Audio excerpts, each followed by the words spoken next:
Yes, guys, you know what time it is. It is your boy Jack, and now Kieran as well. Long time no see at the Irish Hotspur again. David is a bit under the weather, but as well, it is a special Mrs.'s birthday as well tonight, on a Good Friday as well. So he is, again, going to be without us, but I think he deserves it. I do think he deserves it. So, again, wish him well wishes. Also, wish his missus a happy birthday too. But Kieran, like I said, long time no see. How you keeping?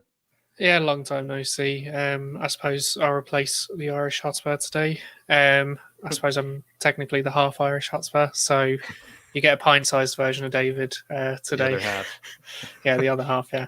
But yeah, good to be back. Obviously, haven't been on here for a while. I doubt anyone's really missed me, but you're gonna have to stick up with me today. Like Jack said, it's David's missus' birthday, and obviously. Yeah, can't be letting the missus down. He'd be getting into trouble. So we certainly will be. But don't put yourself down like that, Kieran. Especially because I, secretly did tell you this is kind of the person that I've always wanted to kind of nerd out with this show with, and I know you'll do amazingly. So really, looking forward to it with you. Let's welcome some people into the building now. We do have Adam here saying, "Let's knock off the Magpies off their oil rig before they eventually overtake us." Yeah, definitely agree. Adam, the regular, saying, "I'm happy this takeover happened to Newcastle, but we need more wins. Come on, you Spurs." Definitely the regular, and also big yourself up. Toxic headshot now bringing up, the very, very, difficult news that we're all just becoming aware of in I think the last hour or two, really. And again, everybody, I kind of tried to do this show a bit ahead of time. It takes a lot of work, to put in all these slides.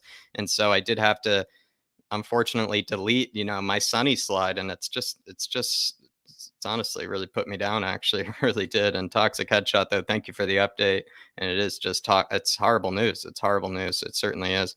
William McKenzie saying, "Hope the main man, David, feels a bit better. Going to be out during today's show. So have a good one, guys." No problem, William McKenzie. You enjoy yourself.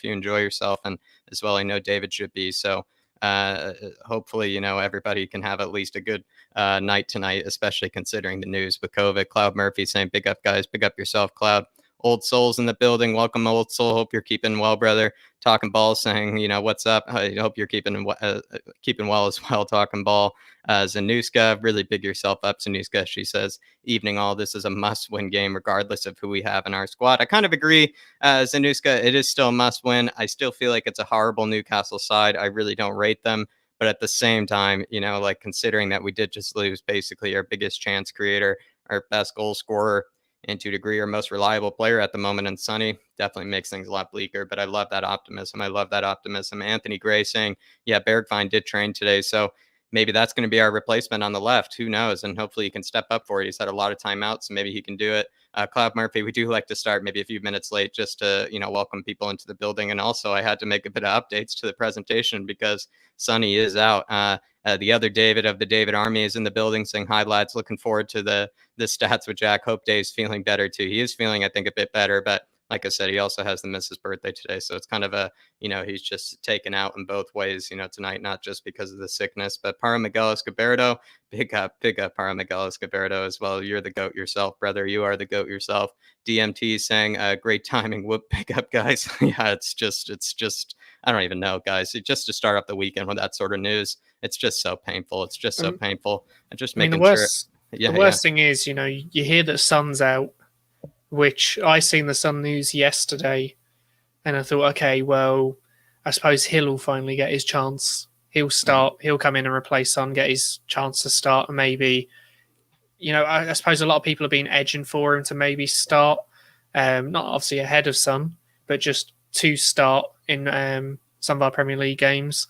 And he hasn't. I thought, okay, well, Sun's out. That's the bad news. But Hill will come in and get his chance, I suppose. Right. And now Hill's out as well. So it's like, Right. Seriously, who Okay. is Yeah. there then after that? Yeah, like seriously, who is? And then with Bergwijn also, you actually maybe are realizing we have a bit of squad depth now, Kieran, on that left wing position. But with two of them now being gone and Bergwijn returning from injury, it's Not just even. horrible. It's not even just that. It's like, Son's obviously such a big performer for us. Kane's Correct. not necessarily been firing 100% this season so far.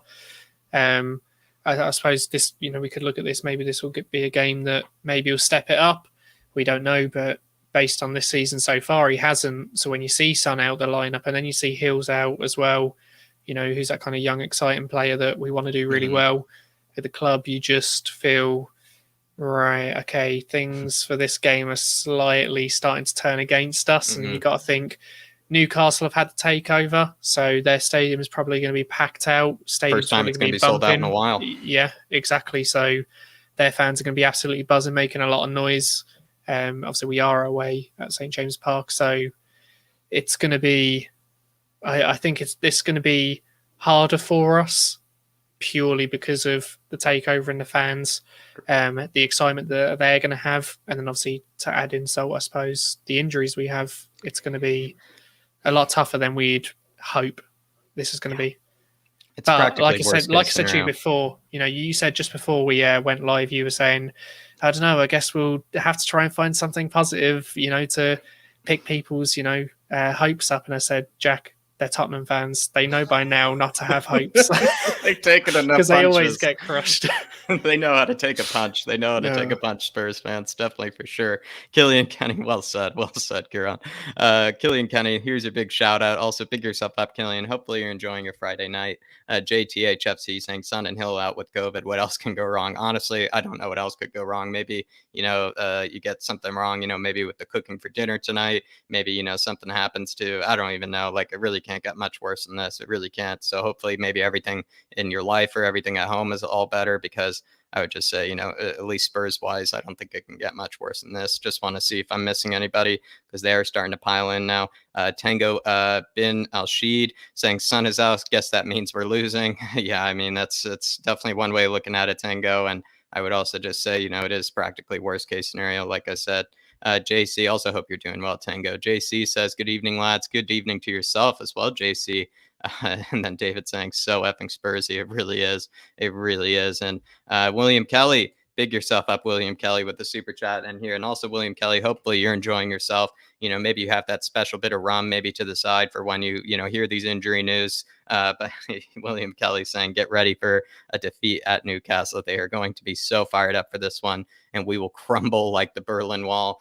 Maybe to a degree, though, the Berlin Wall took a very, very long time to crumble. So hopefully, it could not be this match, might be the one in maybe a few weeks' time or something like that. But I really do agree, William Kelly. It is going to be really hard, not only because Newcastle fans, for the first time in a long time, are absolutely behind the club, are absolutely excited for the first time. It's going to be a packed house for the first time in a long while. And then now we've just been dealt the blow of our best player being out. So William Kelly, like I said, it's practically worst case scenario. Now you might even say, if we were to get 3 points out of this, well done to the boys. Well done to the boys if they were to get 3 points out of this. But as always, William Kelly, you remain realistic. I'll remain delusional about it and think that we're still going to get this. But I think everybody completely agrees with you. And as well, big yourself up for the super chat. Really do appreciate the support. Really do appreciate it. Ahmad Hussein saying 2 Spurs players got COVID and will miss the game. Definitely talk about that. So it seems like you said also, Bergwijn in, Spurs Savages in, Boner, Boner time for Newcastle. How's it going time? Yeah, it's not going well. It's not going well. Spurs Savages certainly isn't. John N saying, we'll see what spirit or flight we have with the players or fight we have with the players we do have left to play. Yeah, I would say this is a big step up for them. And maybe, someone like a Dark Sun G might say like a Marcondi could come in, potentially if Bergwijn's not available. But I really don't know what's left. Like Kieran brought up earlier with Brian Hill also being out now. It really is. I don't know what else The to say. Yeah. the worst thing that I can imagine is he's pushed Delhi out wide in a few of the games recently, and I'm just hoping he doesn't do the same because I just don't think it gives us any kind of attacking outlet when Delhi's out wide.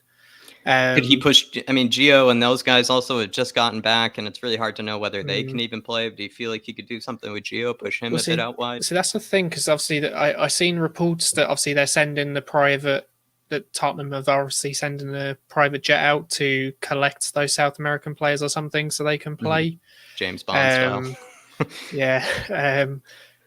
But yeah, I'm just really confused as to who is going to start. I did see that apparently Emerson Royal spoke to some sort of news outlet, and he said from the information he's kind of got, he'll be playing, or he'll be available to play, he'll be able to play. So I suppose that's that's news, and obviously he's from his with the whole South American crew. So hopefully the same can be said for the likes of Gio and Romero, and any others. Obviously Sanchez as well will be playing for Colombia. So hopefully we're not missing those guys as well, because as much as people will say they make mistakes, you don't want to be missing Son, Hill. Kane's not really firing at all, and then you've got players at the back and all the rest of the pitch that aren't available as well. Would be a bit of a nightmare. So the more players in the first team, good or bad players, that we can have available, I suppose, is better for us. Yeah, I think that's well said. And also thank you, Adam. And also, Adam, big yourself up. And also thank you for welcoming Kieran. It is good to have Kieran back. I would say, he's able to be my good partner in crime for this show. But without further ado, everybody, to those who maybe are not aware, this episode for this whole month, every episode of the Irish Hotspur is going to be brought by Manscaped. I am very, very thankful for Manscaped for giving David and I their performance package to allow us to test out their fantastic new product. The new Lawnmower 4.0, as well as the full performance package. But as you all know, everybody, it is going to be that time to play the advert. And if you maybe, enjoy the advert, please just sit back, relax, and, enjoy the laughs. But as well, if you want to maybe click on that pinned comment in the link above, please, as always, do try to get that 20% off with Manscaped using the code FLATCAP. I am going to now try to just while I say everything for it, maybe I should have had the video a bit prepared ahead of time. But I would say, everybody, again, I probably used it already too many times at this rate. I have really enjoyed it, and it is a product that I really would recommend to everyone, especially maybe any ladies, that need to maybe tell their man, that they need to do a bit better, down under. I certainly would say this is the product for them. But I am going to take Kieran and I out of the video just so we can be playing it. To the Irish Hotspur is brought to you by Manscaped. Thank you very much, Manscaped, for sending us the full performance package. Gentlemen of the Irish Hotspur, we have bought you the flat caps, and since you trusted us and started rocking that flat cap look, you just cannot seem to keep them ladies away. So now it's time to bring you the next installment in creating the perfect man. Now, gentlemen, in order to become the perfect man, the Irish Hotspur and Manscaped have teamed up, and we present you the latest in high-tech precision engineered grooming. Fans of the Irish Hotspur, Manscaped brings you the 4th generation trimmer, the Lawnmower 4.0. Harris Army, as I always say, a well-groomed pitch can make all the difference to your game. And David, we all know a well-kept pitch can add a few extra inches onto your pass. This 4th generation trimmer features a cutting-edge ceramic blade to reduce grooming accidents thanks to their advanced skin-safe technology. That means no more cuts and no more bruises, people. As I found out last night, David, it leaves with a nice, clean, smooth landing strip that added a few extra inches onto my pass. Well, I know last night my missus wasn't thanking me for the few extra inches. She was thanking Manscaped. And look, it's like having a reliable goalkeeper. With Manscaped, your trophies, they're always in a safe pair of hands.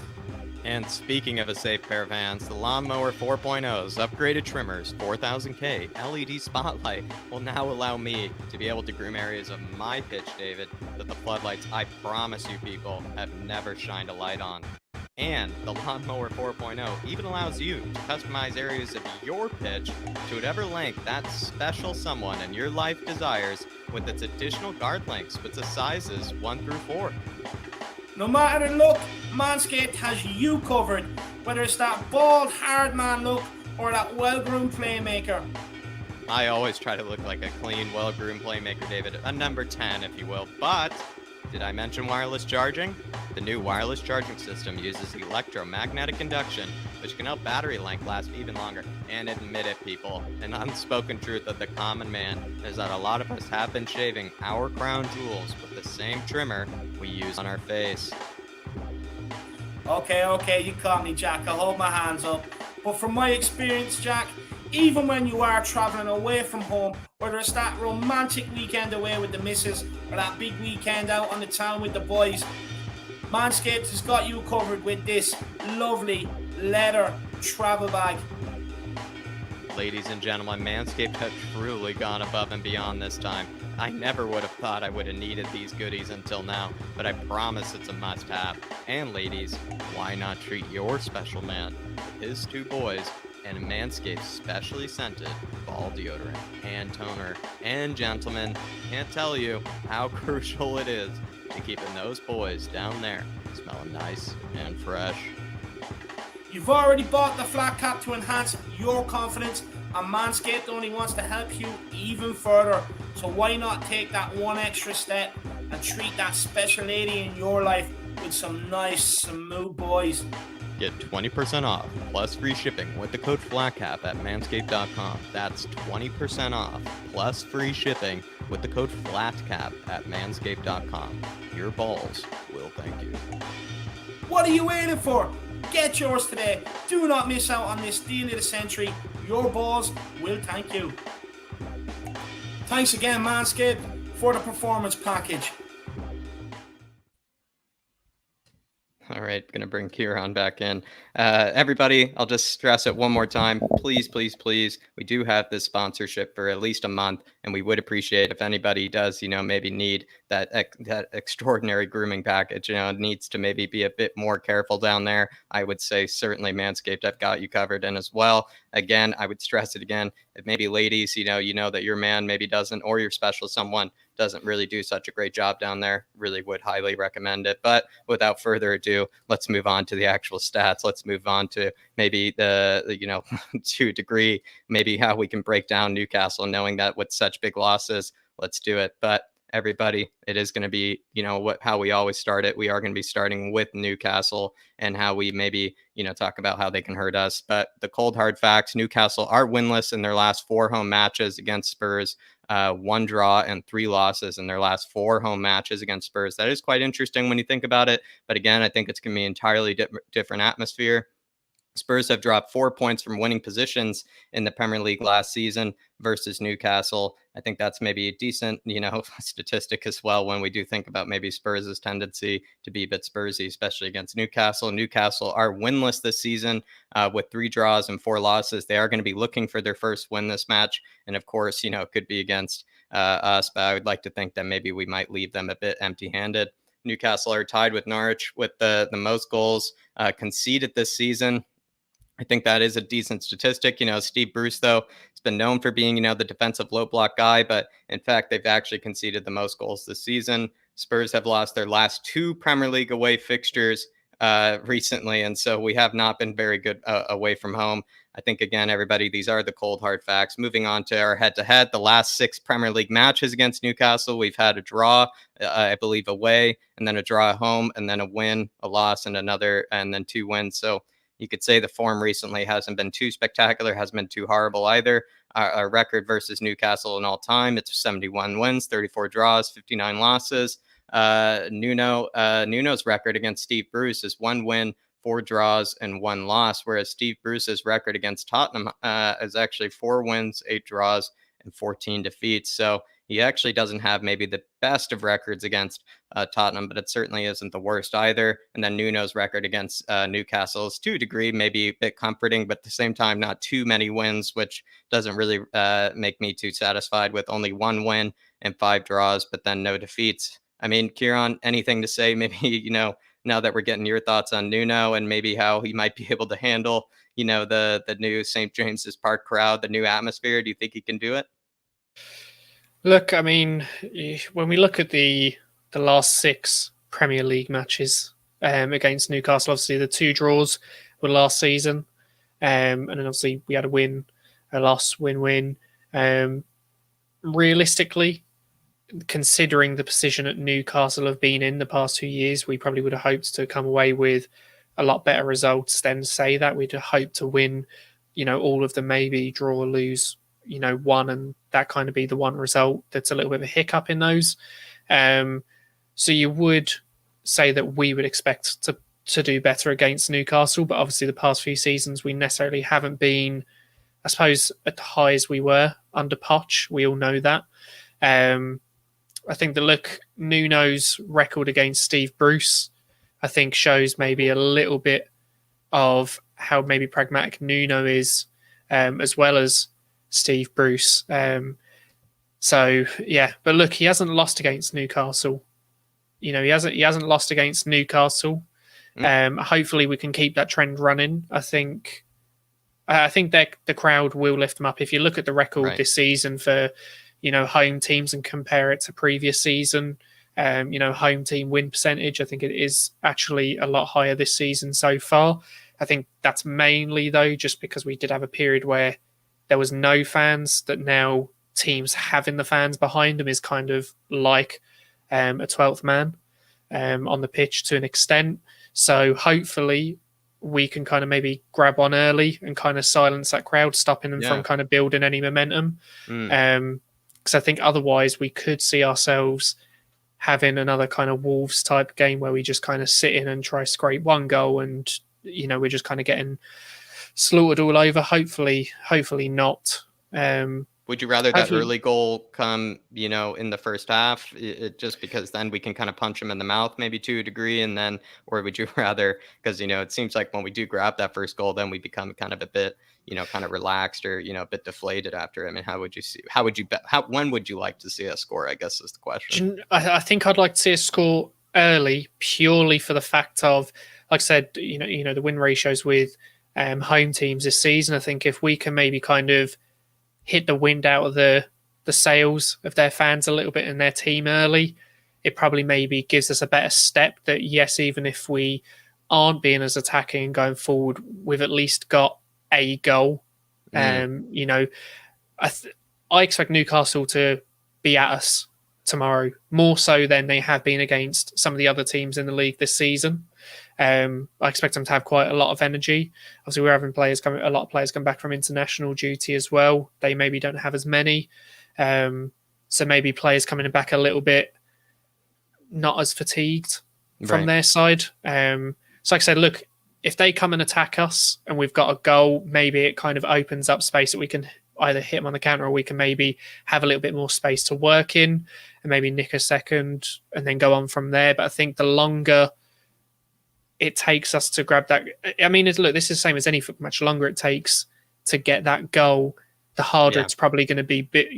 It probably is going to take. It's going to be harder to get that goal the longer it goes on. Sorry, I had a bit of a tongue in mouth. Couldn't get my words out there. And yeah, I think us not scoring early, the longer it takes, the more confidence Newcastle will have, the more confidence their fans will have, the louder they will get. And I think the harder it will be for us to actually keep control over the game, if we have any at all. I say any at all as if we're going to be dominated by Newcastle, but I mean, looking at the Wolves game and the Palace game and certain others, they haven't gone as we'd expect them. So I'm not going to completely write off Newcastle as a team that we're going to slaughter and dominate possession. We are away after all. And they probably want to, have to a degree, especially with Steve Bruce's, 1,000th match as a manager. Potentially, I think obviously to a degree, his last match might be coming out a bit more less pragmatically, and that could hurt us. Maybe that could help us, where you might just get the tactics wrong that way. But I definitely agree. But Spurs 72, welcome to the building. He just kept saying the autocorrect when it came to Kieran's name. Well, so just sorry, on what you've said as well. Obviously, there was reports that obviously there's been a lot of reports with the takeover that they're looking at other managers outside of Steve Bruce at the moment at Newcastle. So for him, maybe there's a point to prove. And like you said, it is his 1,000th match as well. A lot of people maybe say that's not a factor at all. But I suppose when you look at Jose Mourinho recently, I can't remember what number of games it was for him. But I remember the interview after, obviously they'd won Roma and he'd said before the game he'd kind of played it off as he didn't even know that it was a kind of milestone, and then he was extremely excited after that Roma had won, because it was kind of in the back of his mind like, I need to win this. This is like a milestone game for him.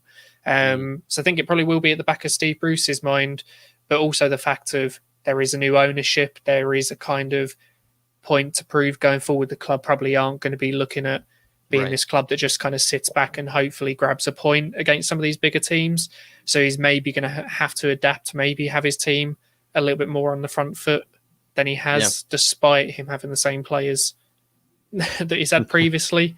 Because I suppose he has a point. The squad, I guess, hasn't changed. The squad certainly hasn't changed, but to a degree, the mentality, I think, has, and I think that's undeniable. But everybody, please, please big yourselves up for joining us for Stats with Jack, and as well, if you feel like, please drop a super chat as well, just to support the channel. It does help a lot. And as well, if you want me to interrupt sometimes in that big flow that I can go towards, maybe just, kind of nonstop talking, it does, help. Help me as well as Kieran here, maybe focus up on maybe something that you're thinking about, maybe something that you want to point out about Newcastle. Feel free to drop it in a super chat as well. I'll try to get to your comments as best I can, but like kind of this whole week, I have been, kind of without my partner in crime, my other partner in crime, David, to help me in that regard. But let's break down how Newcastle might be setting up for this one. It is their formation. I'm going to go for two different formations as by the way. The first one, they've gone for somewhat of a 5-3-2 at times this season. I could see it being kind of set up like this, especially since Callum Wilson is supposedly kind of returning back from injury, but he is a bit injury prone. And so whether he'll be actually risked, for this one is, kind of up for debate, but we could see them setting up like this in a 5-3-2 with kind of a Longstaff holding it down. Maybe even Isaac Hayden could be in that back three. It's hard to know. But Kieran Clark and kind of Lascelles to a degree are more or less mainstays, as well as their fullbacks, Manquillo and Matt Ritchie. Maybe we might see Jacob Murphy come in, but Manquillo to a degree has had some solid games for them. And then we definitely will be seeing Joe Willock, the former scummer. But we are going to go on to their other formation, which to a degree, I think maybe before I ask Kieran, this might be the more likely one I think that we might see. They've definitely set up in kind of a 4-1-4-1 or almost a 4-5-1, you might say, a lot of times this season, especially if they weren't to play Callum Wilson for this one. I think could be how they set up. They like to play Joe Linton a bit out wide. He's done that before, actually, to a degree, actually at Hoffenheim in the past. And then they kind of have Almiron kind of cutting inside. Almiron is definitely, I would say, someone to be on the lookout for. But to a degree, this is maybe the one that I most likely see them setting up with. They also are at home. So, for them to set up in that back five would be a bit too negative, I think, for me. But I mean, Kieran, if you were to pick between, these two formations that they basically have been kind of flip-flopping between, I mean, which one would be maybe the more likely one for you, that 5-3-2 or that 4-1-4-1? I'm not sure, because obviously the five, I suppose, is predominantly what they've played in more recent times. But again, like I said, the manager's got a point to prove. The team will kind of be filled with a bit of joy. They I don't know. I don't know whether he will change formation or not, to be honest. I feel like Steve Bruce is maybe one of those people who will just he's just kind of stubborn in a kind of, this is how I'm going to have my team play. This is how I'm going to put them out. So probably the 5 maybe against us, but I could see him maybe in... Yeah, we are bigger side at the end of the day. I don't know.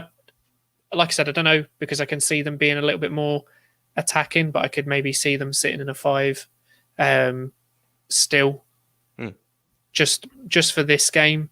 Last time, though, purely with Aston Villa, right? Aston Villa did more or less this formation, and they actually struggled, to a degree, against us in this sort of formation, this sort of shape. Maybe it just has to do with how Dean Smith kind of set them up, but to a degree, maybe, we did have success last time out against this. But yeah, continue. Yeah, no. See, look, we had success against Villa, but equally in that game, I'd say that Villa probably didn't turn up. Especially if you compare it to their previous week against United, where they were immense. I think that they were kind of a shadow of themselves from the previous week. So as much as we did have a little bit of joy against Villa, I wouldn't necessarily say that we match up against a 5 at the back extremely well or anything, that teams shouldn't play against us. I think that, like I said, Bruce is maybe going to be a bit stubborn, or potentially could be a bit stubborn, just kind of go, look, this is this is the team I have, the players I have. This is how I'm going to line them up.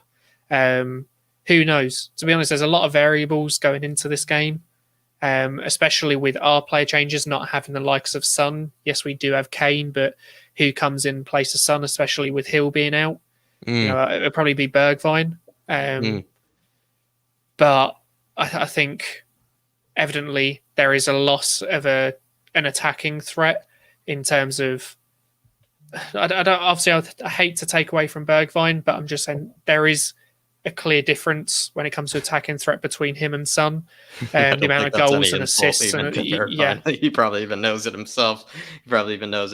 I just hope that Bergwijn has recovered, fully. And to a degree, he got injured on kind of a high note. He was doing actually quite well for us. Of course, he wasn't, necessarily, showing up with the real actually output, but he's still, at the end of the day, if you looked into some of his stats, like, he was performing really, really well for us at getting the ball up the pitch with his own 2 legs. It's been fantastic with certain take-ons, Kieran. So if he is at full fitness, I know he's been out for a while. Maybe that's the only thing is, he's not necessarily back in form. But if he is in full fitness, I'm going to be confident about maybe his ability to potentially do something, especially with Sonny out. The pressure is kind of on his shoulders to a degree. But I am going to move. I do believe we have actually super chat in here. Sorry, William Kelly, now that I'm seeing that. And William Kelly, big yourself up. And he said, I would play Romero besides Sanchez, Reggie, and Royal on either side. No Dele Alli if he starts. If he starts, goodbye 3 points. I'm going to let Kieran touch on that, maybe that last part right there. And I'm going to say, with Romero, I think he actually does quite well besides Sanchez. Maybe I'm a bit wrong there. I just feel like with Eric Dyer, we saw it in the Aston Villa match. I mean, the way he just switched off for that goal, and just, again, it was almost like the Patrick Bamford kind of goal where he just stood like a statue and watched the guy go across him. And Davinson Sanchez, to a degree, also kind of tends to switch off. Which one would you rather have? I think I might go for Sanchez, just because also their aerial ability is quite outstanding, both of them, Romero and Sanchez. And William Kelly, we can only do with what we got. Moon Boots has hurt us in the past. And if, like Kieran expertly said, Royale seems to have thought that, he could be in good contention to play, which I think is good news. He would be building off of that fantastic performance against Villa. But, I mean, maybe Kieran, just for William Kelly's sake, I mean, why do you not want to see Dele Alli maybe start for this match? Yeah, just to touch on, obviously, the Super Chat as a whole, I'd probably like to see that back 4 as well, if I'm completely honest. I do like Tanganga, but against Newcastle, where I'd like us to put them on the back foot and I'd like us to be a lot more attacking, I'd prefer Emerson or Royal to play out there.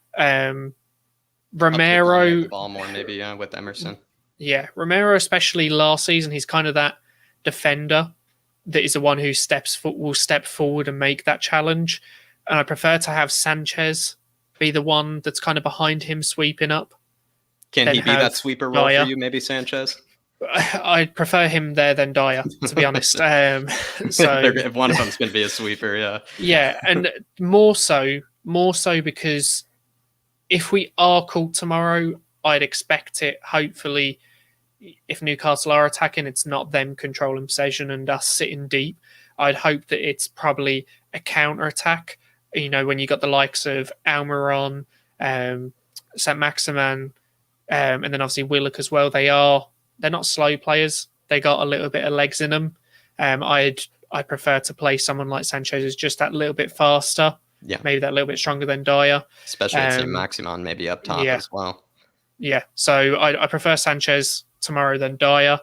But yeah, Dele, look. Good answer. To be fair to Dele, he's done a lot of running and he's put in some he's put in a good few last ditch blocks. If we look at the first few games that you kind of go, he's kind of, there is challenges where you think, it looks like we're opened up, and then he comes in flying with a last ditch block of a shot or something. However, I don't think being able to say you run a lot and you make a few good blocks is enough to warrant a starting 11 place. That should just come as something natural. You should run a lot for your team. Especially when he has Højbjerg and Skippy also as well. He is needed to do a bit more, but yeah, continue. Yeah, so for me, those are just 2 givens. If you're not willing to run for the team, then what point is it you playing in the side if you're not willing to, do running if needed? I prefer to start Højbjerg and Skip. I know a few people have got mixed opinions on Skip, but I would prefer to play those two. I prefer to play those two than have Delhi and then have Tanguy or Lo Celso if they're available, play ahead of them. Then have Ali. I'm hoping Ali doesn't play wide. I just don't think he offers us anything there. I don't think he's got the pace, to hit teams, and to be dangerous. I don't know. He's not really the player he was a few years ago. So, I just don't think he should start. Personally, yeah. Yeah, William Kelly. William Kelly, we couldn't agree more with you. We really couldn't agree more with you. To maybe any of the Dele Alli lovers, though, maybe in the chat, I would just say we can't have him be pushed out wide. If we had to play him, I would say it just has to be then, I guess, in that number 10 position. I guess to a degree, behind Harry Kane and maybe making those runs, and then we keep Skippy and Højbjerg, together. I think Skippy and Højbjerg, it's like bread and butter. They absolutely have to be together. They have to go together. But William Kelly, I couldn't agree more with the Sanchez and Romero. I think it's a good secret kind of shout for a great partnership. It's not, maybe the partnership that we want for a very long time. But for right now, I think it's a whole lot better. And I really do agree with you. And I think that's a great super chat. So really big yourself up, William Kelly. And as always, thank you for the continued support, my man. And Spurs 72, big yourself up, Spurs 72. He's saying, if Steven Bergwijn is fit for this game, how important is he? Do you see a goal for him? If we have no Son or Hill, how important do you think he'll be? Before I let Kieran on this, I feel like this could be this match where Steven Bergwijn to a degree could win over a lot of people. Like it could be, if he were to get a goal, if he were to produce something in this match, he might actually get a lot of fans back. He might get a lot of people back on his side. Maybe a lot of people might start praising him, to a degree. And it's kind of all set up for him if he is fit. Of course, if he is fully fit, I think it's all set up for him to maybe have a huge, huge match. And I mean, what do you think about it, Kieran? I mean, could this be maybe the match for Steven Bergwijn, right? To step up to it and be able to maybe win some of the doubters over. Well, if he's towards the end of last season, obviously he got that goal against Villa. Pre-season, he then got a goal against Chelsea, albeit a scrappy goal. It was still a goal at the end of the day, which, we always spoke about Bergwijn. His issue was that kind of finishing touch. Kind of seemed like he didn't lack any confidence in those final moments. So those goals going into the season, you thought, okay, maybe he'll kind of maybe continue it, get a few goals, and it will really boost his confidence. He didn't get a goal early on in the season, but there was certain elements to his play that he looked like he had a lot more confidence than he did at times last season, and he was playing well. Obviously, he's then had his injury. But I think, I'm hoping that he'll come back and kind of carry the same confidence it looked like he had earlier on in the season at the beginning. Hopefully the injury won't have kind of knocked that wind under his sail, because I feel with Bergwijn, all it takes is for him to get one or two goals and he'll kind of kick on. He's one of those players, he'll grab a goal and he'll go 20, 30 games without scoring a goal. And he just before he gets that next goal, he looks like he's run out of confidence. I think he's just one of those players that once he gets one or two goals, he'll just burst and kind of especially without really Sonny, start to flourish. He might be also starting on his.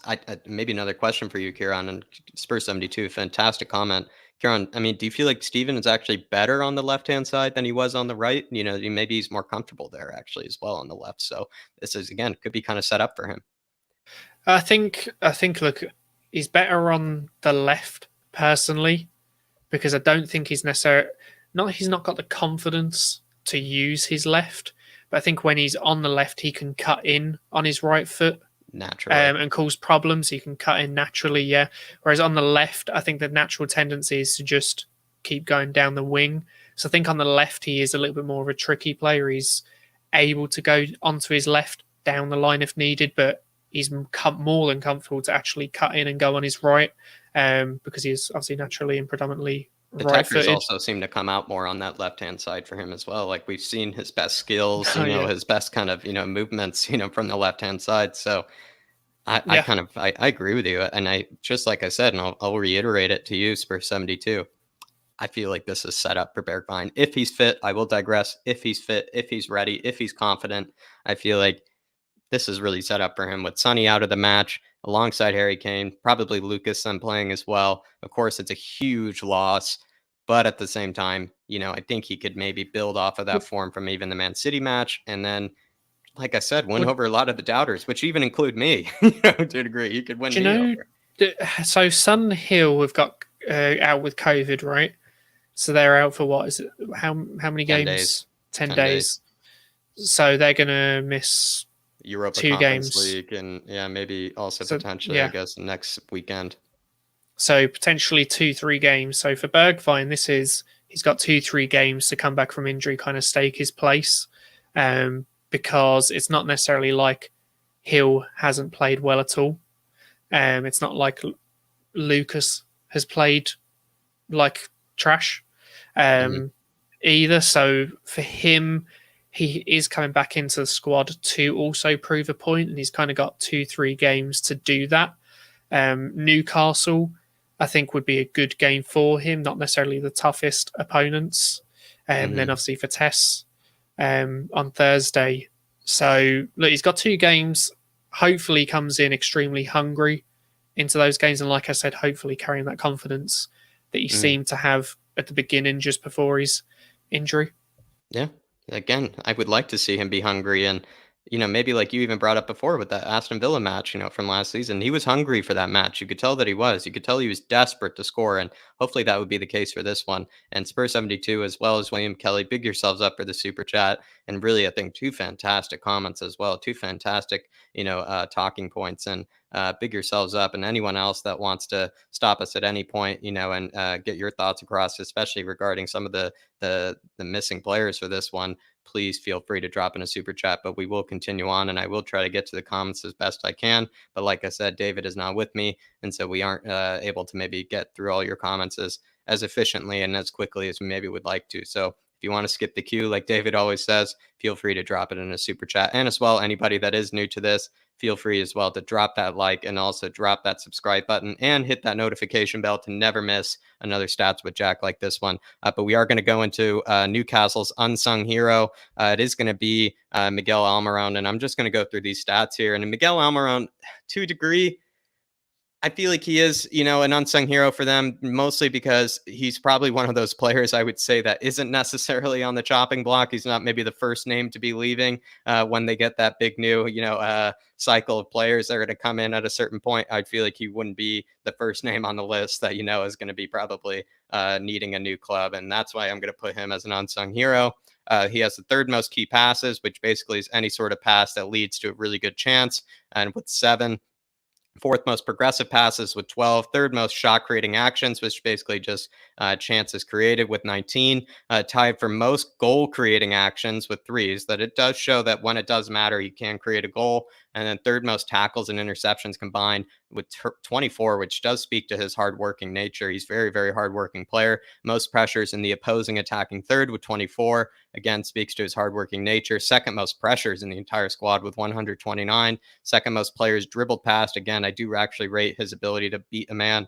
He's very good on the ball. He doesn't necessarily always have that great final pass, but I would say he's very, very good at beating his man at times. And also he has the 2nd most carries into the final 3rd. Basically, he's almost the guy that gives it to St. Maximin. He's the guy who can, drive the ball up to pitch, apart from St. Maximin, and then, kind of drop it off to St. Maximin when needed. I mean, Miguel Almiron, Kieran, is that someone that you would be kind of fearful of?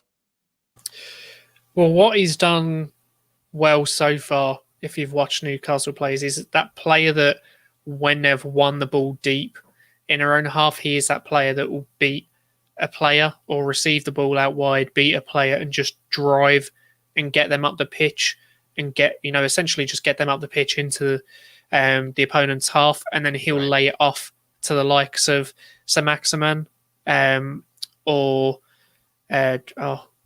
Longstaff has obviously been quite involved, not up front, but in the attacking 3rd for them so far this season. So he's not necessarily the player that I see picking up the ball and spraying passes and just dominating the midfield or anything like that, but he is the player that, especially on the counter, will get them forward and will cause us problems because it will allow the likes of Saint-Maximin to be free. Right. He kind of essentially takes a defender away so that there is space for the likes of those players or the late arriving players. Unselfish kind of work, yeah. Yeah. So he's just like you said, he's a player. He's a hard-working player. Does a lot of running, a lot of tackling, a lot of tracking down. But then as soon as Newcastle win the ball, he's the first kind of player out wide to kind of help them burst forward and burst up the pitch on the counter and kind of free up space for the others. So yeah, I think I see him being dangerous. Maybe not the one that will grab the goal, but I see him as the player who will play the key part in getting them. Kind of the player who's involved in the build up to the goal. If they do get one, of course, he will probably most likely be a part of that. I think that was really well said, especially with, the guy that can actually, take it out wide and then beat that one player when they're really stuck in their own half, which Newcastle really like to be. They do like to be stuck in their own half in that low block. And he's kind of one of the only players apart from maybe Saint-Maximin, especially since he's more of a midfielder, to be able to drive them out and be able to kind of break them out of it. And I think that was really well articulated. We are going to move. Yeah. If you look at him just quickly, if you look at Almiron after any game, you literally see him panting. Like he's gasping for breath after every game, and you see it. The cameras always catch it. So he is that player who'll just be everywhere. He's like a rash. He will be everywhere. He's also well liked by the Newcastle fans, and they don't like many of their players at the moment. And I think he's kind of one of the few that is kind of respected, for that reason, because. And also under a very negative Steve Bruce, Kieran. I mean, I want to ask you this: he's to a degree, do you think he's one of those kind of players that is by no means, one of the first players on that list that, will probably be, out the club, quite soon? He probably might be able to retain, his might not his starting spot, but, be able to retain some sort of position in the squad, in the future. Yeah, look, I don't think Newcastle will.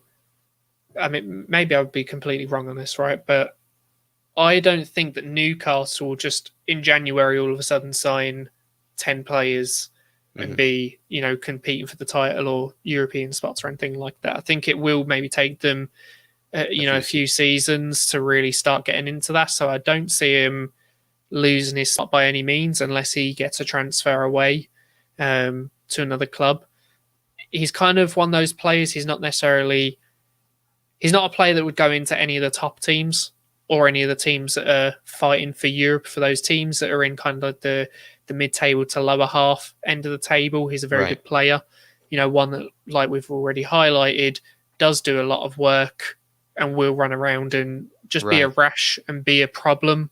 So as long as they're kind of that team that's in the bottom to mid-table half, he will have a slot in this team unless he moves away. And like I said, I think it's going to be like Man City, where it does take a good few seasons. It's not just going to be a 1-2 season thing, bang, done. They're competing for, Champions League or anything now. I think it'll take time. There'll be one signing, because think of it like, yes, look, they have money, but they're not necessarily going to be able to convince Neymar or Mbappe, who's got 12 months to come to them, because, Mbappe could go to Newcastle, but who else are they signing? Because him alone is not going to fix all their issues, right? He's not going to make them title winners.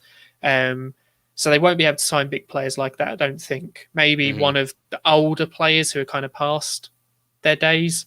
But they need, like Vikas has just said, they kind of need that Robinho signing that Man City had, where it's kind of a big name, but more towards the end. I would say. Right. A Coutinho to a degree, someone who needs, that playing time as well. Yeah. Maybe would be the version of that. Probably not as good a player as Coutinho. I know Coutinho hasn't necessarily had the best few seasons in recent times, but I think it'll be someone. It'll be maybe a few good young players is probably what they'll go for, because they're probably more likely to get the better young players than they are to get players who have already played at a much higher level to come to Newcastle. So I could actually probably see them going that way, especially with the names gone from my head, but they've just brought in a new sporting director. Mm. I'm trying to think what his name is now, but he was at Lille recently. Oh, it wasn't Ocampos, was it? Yeah, Campos. Yeah, I think they've brought in him, so they probably scary. will look to identify younger talents and They're build going to the be going squad for up the and same build players as themselves us up. then. They're going to be going for the same players as us then, which is what have made people very worried. Amon Arnasia saying, Jack, can you please tell why is Pedro Goncalves not from Sporting is mentioned very less in terms of transfer rumors, etc. He's a quality player. Yeah, Amon, as you maybe are asking me for the reason, I've mentioned him 1,000 times as a player I thought we should have gone for this summer. I really do think he is quality. I think just maybe the reason being, Amon, I think he suffered a very, very bad injury kind of towards the end of last season or something like that, or it was during the summer. I'm not so sure, but he hasn't even featured for Sporting, in the beginning of this season, just because I think he suffered a really bad injury. So that might be the reason why. But I don't feel like a lot of people are aware of that guy because, again, he was, I believe, the top scorer in Liga NOS last season. So I would just say, that is someone we should absolutely keep an eye on. He can play right wing as well as number 10. His fantastic ability to hit the ball at the outside of his foot and really is a world-class finisher. I'm not kidding, a world-class finisher. So I would just say I really want to see that guy come, and I am kind of disappointed that he hasn't, been in those transfer rumors, as you said, but it might be because of the injury trouble that he just ran into. Moving on to our key player, though, it is going to be maybe the obvious one. It is going to be Saint-Maximin. I mean, you can kind of just tell everybody. It just says most for everything. Most players dribbled past, most touches in the attacking penalty area, most progressive carries with 71. I mean, Christ. I mean, that is just so many. And then as well, most carries, most progressive passes received. And then I think that's also a very damning stat. That is someone who receives a pass, with more than 10 yards. So he is their outlet. Most shot creating actions, most through balls. He has some of the most through balls played by any forward in the entire Premier League, with 5 already this season. He has the most crosses in their side, and he has the most assists in their side. Basically, Saint-Maximin, if you take him out of the game, you take Newcastle out of the game. Has anyone been able to really take, him out of the game this season? No.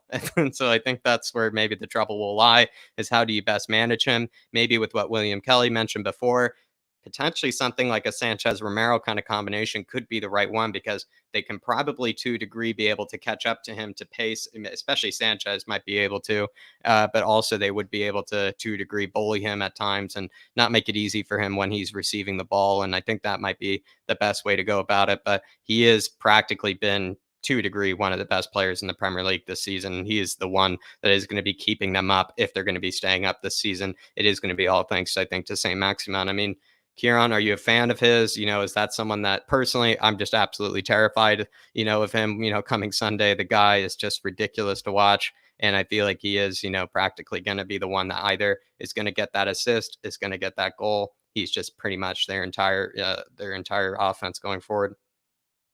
Yeah, no, earlier, obviously, the transfer window, when we were linked to Traore, I've seen a lot of people, obviously, this just after we played Wolves, there was a 30 to 40 million pound, figure that was being thrown around, and a lot of people were saying we should just do it. If that's what it's going to cost us, it shouldn't matter what it's going to cost us if we're going to get a player. And I was saying to people, if we're spending that sort of money, why, like 40 million pounds, why are we not trying to go after Saint-Maximin?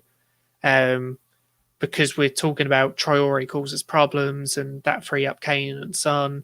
I think this would have been a better option, and I'm actually even more, I suppose, hurt that we didn't even attempt anything for the likes of Saint-Maximin. I'm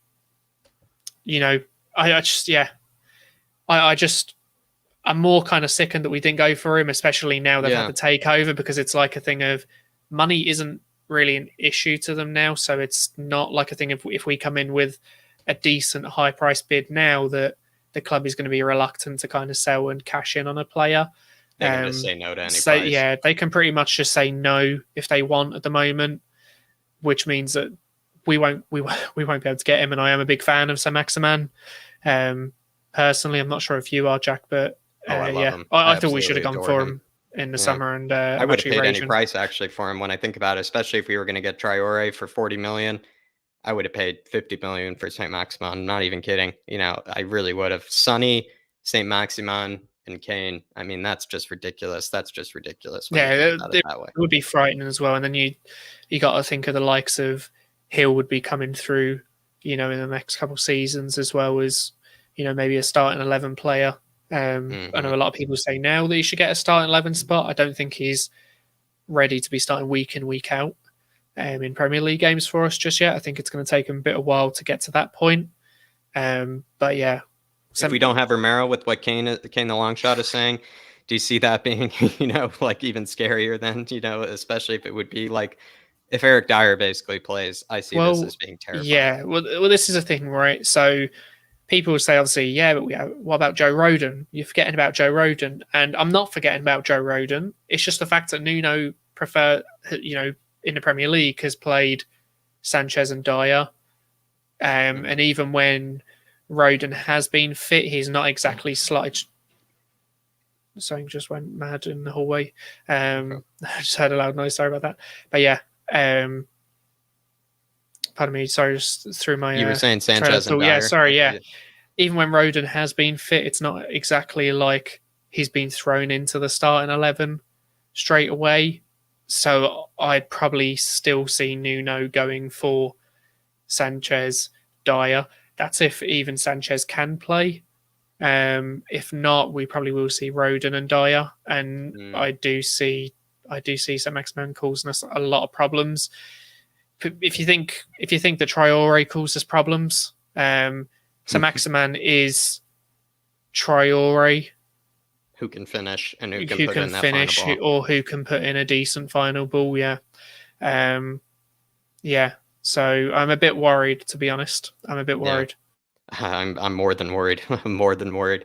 But with maybe now we can break down how do Newcastle in fact attack. Again, Callum Wilson could also feature in this one. He certainly could. I just have kind of heard rumors that they don't really maybe want to risk him for this one. Maybe he might come off the bench as a substitute if they need it. They might just stick with what they know this season. But then again, with the new crowd and everything, and Steve Bruce's final match to a degree, potentially they might risk him. Potentially they will. But he is coming back from, I think, a kind of a niggling injury to a degree that it is. I think with someone who's been kind of injury prone to a degree the last few seasons, could be really difficult, I feel like, for them to make that decision. And it's hard for me to even make that decision about whether I could see him playing.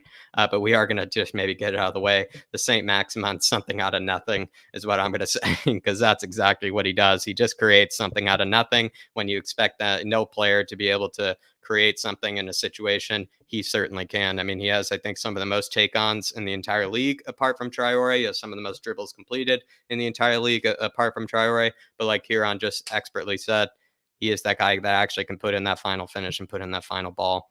So this is where we're just going to do a quick animation in terms of him, about how we basically just see him being able to do something in this match. In this regard, it is just going to be somewhat of an outlet through ball. He takes on Reguilón, and then he's able to just cut inside. It's to a degree I'm trying to replicate maybe that goal where he just, everybody thought that, he took too many dribbles. He took too many, moments, and then somehow he still was able to bury it. I forget who it was against. It might have been, it wasn't Man United, but I forget who it was. But that's basically what I'm just trying to highlight here. It's not too complicated. It is kind of Tanguy, who I might see starting for this match in the number 10 position, just because Gio, again, with the whole, COVID situation there, I feel like maybe Gio might be coming off the bench, not starting for this one.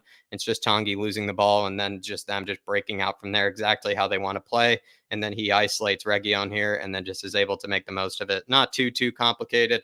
But with Saint Maximin, I mean, Kieran, is he kind of that guy? Maybe just to reiterate, he's just someone that can create something out of nothing. Yeah, he's just got, if you look at him, he's got the tricks, but he's not necessarily one of those players who just, sometimes does, but he's not usually a player who does the likes of step overs and tricks and then will just sit there on the ball. I've seen that sometimes Neymar, he'll get the ball out wide, he'll do a few step overs, and he'll sit on the ball and wait for a defender to kind of commit. So Maximin's one of those players, he won't stand still and do the likes of step overs, things like that. He'll drive at you with his speed while doing these tricks, and he's difficult. You don't know whether he's going to cut in, you don't know whether he's going to go wide. And he's even got an assist out of it recently. I can't remember who it's against. That He's one doing against Declan Rice is a fantastic one, actually, as well, I'm where not he sure. did like 3 different fake passes, three Yeah, different fake shots, and then I somehow think that still was put in that final ball. I Yeah, think that's the one I'm thinking of. He was on the right, and he went all yeah. the way down the wing, like did a step over, chopped it, cut back in, chopped it, and then left him for Did it like 4 or dust, 5 and then times. he did it 4 or 5 times, and then just you don't know what to do because he's one of those players. His feet are so fast, and he's just got that acceleration that you just stick don't out a wanna loose bite. leg. Yeah. You stick out a loose leg, and it's a penalty. Or you're giving away stupid free kicks. So he has just got that pace, that flair, and yeah, look, there you go. I was just about to say, yeah, look, Kane the long shot, he's got that pace, he's got the flair, he does have that vision. And like I said about Traore and him, he is like Traore, but he's just that little bit more difficult in terms of his actual footwork, and he's kind of got that bit of final product. Yeah, he is one of those players that he could genuinely play for a team higher up in the table. And he would be like we've already said, imagine having Son, Kane and St. Maximan. That would be a front three that would scare you, because you got the likes of Son who can create things out of nothing. You'd have St. Maximan who's just tricky and could create things, and Kane who maybe not this season has been great, but genuinely I suppose look, you can distribute to them, or in general over the last however many seasons we've had him, he only needs a touch. He needs a touch, 2 touches, just a first time finish from and he'll outside grab a the goal. box. Yeah, look, we've seen it before, like chances where it's not even him who has the initial shot, it's like someone comes out wide, some pulls it back, someone has a shot, it gets blocked, and Kane just taps it in. So yeah, look, that would be a dangerous front three for us, but that won't happen with the takeover now. I got to let go of that dream, unfortunately. But I agree with you though. Like, it really could have been it's hard to believe every rumor. I don't like to believe every rumor there is, but if we really were interested in Traore, I would just say, why not, throw that 10 extra million, just for St. Maximin, because that would have been someone I really would have thought would have been fantastic price. I would pay any price for that guy. Kane the long shot that's saying, I wish we would have gone for St. Maximin as the successor to Lucas. That is a great shout. That's kind of why I was hoping we'd maybe go for him, because I seen it we'd gone for Hill, and I kind of see that as he's a player who will come in for Son in a few years. I'm not saying like next season or season after, but maybe 3 years down the line. He'll be that player who's kind of competing then for that starting 11 spot on the left. And I just felt like Moore is also aging. He's in his 30s now, isn't he not? Yeah. So yeah, I thought that maybe we would have gone for someone else. Obviously, we do have Bergwijn, but I'd have thought maybe we would have just added one more in that area to kind of add a bit of depth, especially with linked with Traore for a lot of the summer, and then very heavily at the end. I thought that maybe we'd hopefully go for a St. Maximin or someone on the wing to maybe replace Mora in the future, or maybe straight away. But hey ho, is what it is, unfortunately. Yeah, we're just going to have to live in hindsight. But Matt Ritchie is going to be the other kind of potential threat. I would say not a lot of Newcastle fans, I think they have very mixed feelings about Matt Ritchie. But again, if you kind of do look at, some of the goals they've created this season, as well as even just the core raw stats, the guy is very high up there in terms of chances created. He's very high up there as being a very accurate crosser of the ball. He is actually quite decent. I'm not going to say great, because I don't think he is, but he is quite decent going forward for them. And he is maybe more of that creative outlet as a fullback. And he's been kind of a mainstay this season for them. And so we do have to maybe take that into consideration. With this animation, it is just going to be maybe a bit of a, kind of something a bit obvious. It's actually, if you do notice though, Joe Linton's movement here, Joe Linton is going to kind of move into the box, which he does. He almost kind of to a degree will trade places with Matt Ritchie, where Matt Ritchie will then be able to try to find someone like Joe Linton who will try to then, knock it down, past Lloris. And in this case, again, it's not too complicated, because, Newcastle by no means attack in a very sophisticated way, so it is, kind of a basic, I would say, kind of football to a degree, but it is, in fact, Matt Ritchie, just kind of getting down the byline and then just whipping in a very good ball to the likes of Joe Linton, who moves into the box. So to a degree, you might say, Kieran, it's almost like in this situation, St. Maximin is actually the one who will then kind of drift towards actually someone like Richie to receive the ball, whereas Joe Linton then will actually move towards, the box, will actually become the striker. Even though he kind of starts out left, he'll be that guy in these situations when they need somebody in the box, especially if Callum Wilson isn't playing for this one. You would say it is going to be Joe Linton that they might be looking for in the box. And it's just Matt Ritchie, putting in a decent ball. I don't think it's too complicated, but I mean, do you have anything to say maybe in that regard in terms of Matt Ritchie? I don't think you have to, but yeah, if you have anything to say that maybe we need to know about that threat. Yeah, no, I think this scenario is more than likely. And if there's any chances created by Ritchie, this will be the most likely scenario. Obviously, he was that kind of player even at Bournemouth before he'd moved to Newcastle, who was quite dangerous on the wing, not necessarily because he was a tricky winger, or someone like St. Maximin who thought, well, what is he going to do? He's going to drive at players, but he's just someone who would go down the wing, just beat his player with half a yard and put in decent crosses. And that's what he did well. Obviously, he went to Newcastle and he was kind of played as a wing back for a while. And I think he was awful there at times. I think just maybe because he's a bit lightweight. Defensively, but offensively, especially on the overlaps, kind of as that late arriving player down the wing who can make that overlap, he can put in a very decent ball, and that does work well for the likes of Newcastle when you got players like Joelinton and big players and even big Willock, physical maybe. Players. Yeah. So yeah, look, hopefully they won't have the ball. Hopefully they won't have the ball long enough in our half that he'll be able to perform overlaps or burst down the wing and create chances like that. Hopefully we'll kind of control the possession and have them kind of sitting deep in their own half for most of the games. And like I said, hopefully won't get too many numbers forward. But there's a lot of variables going into this that we don't know how both teams are going to kind of come out the gates. Yeah, and he just would be a huge outlet for them, especially if we're talking about maybe their best crosser of the ball. I would say it certainly is Matt Ritchie. Maybe if Jacob Murphy were to play, it could be him as well. But Manquillo, they've kind of been playing Manquillo because I think Manquillo is a bit more defensively kind of reliable, whereas Jacob Murphy isn't. And to a degree, Jacob Murphy and Matt Ritchie are actually quite similar players, despite them playing obviously on opposite sides.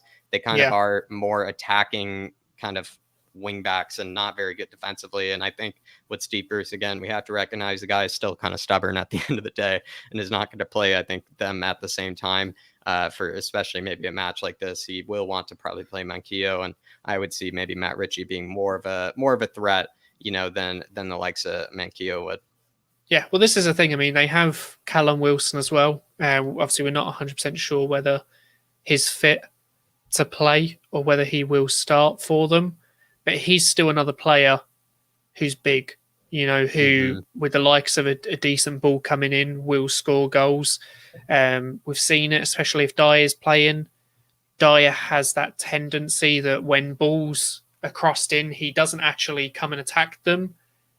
Sometimes when he doesn't know what's behind him, he kind of just sees and just lets the ball just lets the ball kind of come past him. I can't remember, there's a few games last season where balls would come, they just come above his head and not knowing what's behind him or something, he just kind of goes and just leaves it and just doesn't go for it. And it's like, if you don't know what's there, just go for it. Just clear we'd rather he just clears it, but he has that tendency to just let the ball go past him. He's like, I think, look, Kane the long shot, actually, he's just putting a comment there which sums it up perfectly. He's like a deer frozen in the headlights when the ball's crossed in. Look, with Ritchie going forward, if you have the likes of Joelinton or you have the likes of Callum Wilson, two bigger players, I can imagine that they will potentially not necessarily target him specifically, but after maybe one or two crosses, right? I could see them finding success, maybe not necessarily scoring, but having decent chances from it. And I think then that they'll kind of lean onto him a little bit more and kind of create more of their chances and get a goal maybe that way.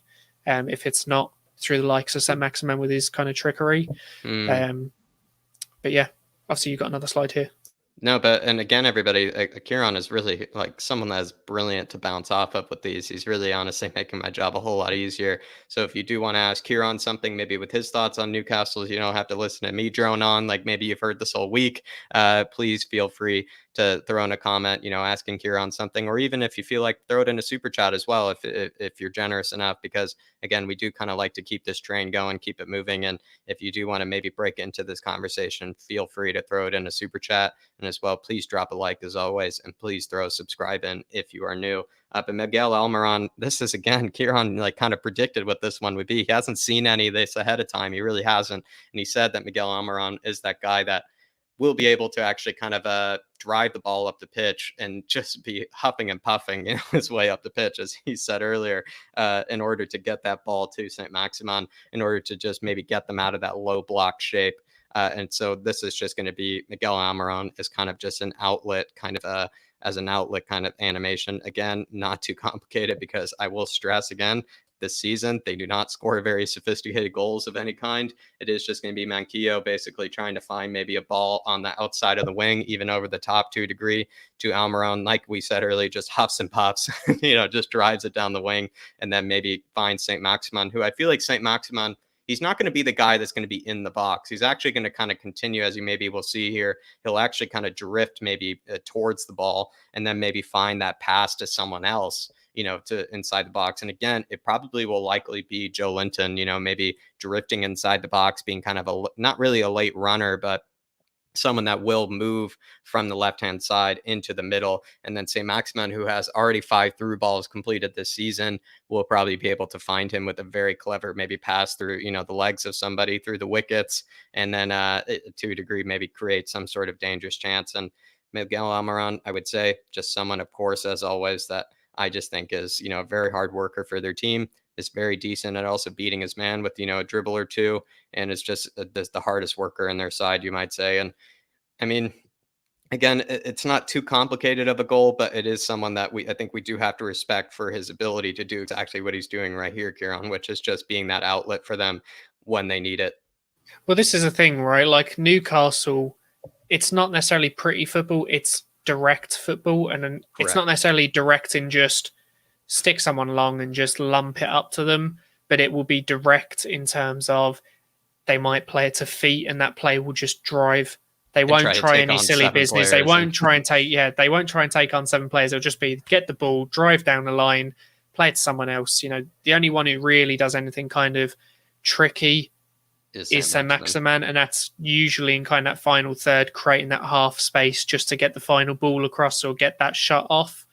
But other than that, I mean, Almiron maybe sometimes, especially in the United game, was skipping past players, but it wasn't really tricks or flicks. It was literally just getting the ball.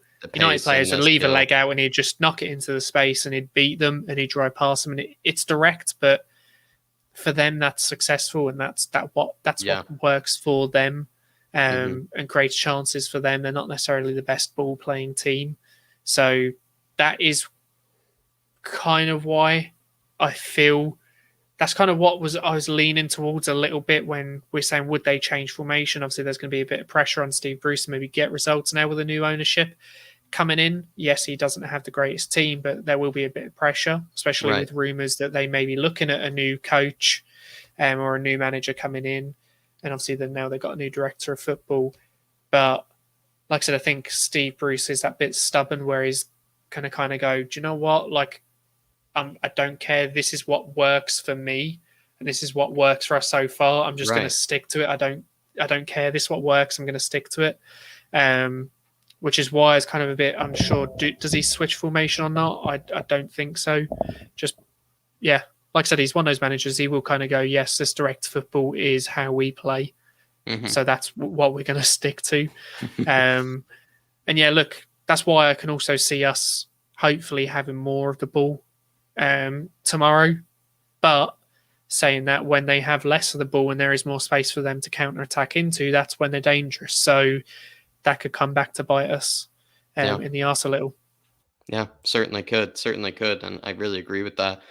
Dermot, Tottenham Tantrum here, celebrating 5 months of membership, saying, "Come on, you Spurs. We will win Sunday. We are the Spurs, the almighty Tottenham Hotspur." I love that motivation, Dermot. I love that, Dermot. Please, I, as well, big up Dermot as well for celebrating the 5 months. Been very, very, very loyal follower. And I do believe it's actually been a lot longer than that as well, Dermot. So maybe that celebration of 5 months is, maybe not doing you too well, but I know you've been here a lot longer than that, but as well, really appreciate you for all the months that you've been apart. In fact, probably, even the whole year to a degree, Dermot. So again, like always, really appreciate you. I've just seen a message in the chat. It's from James Redmond.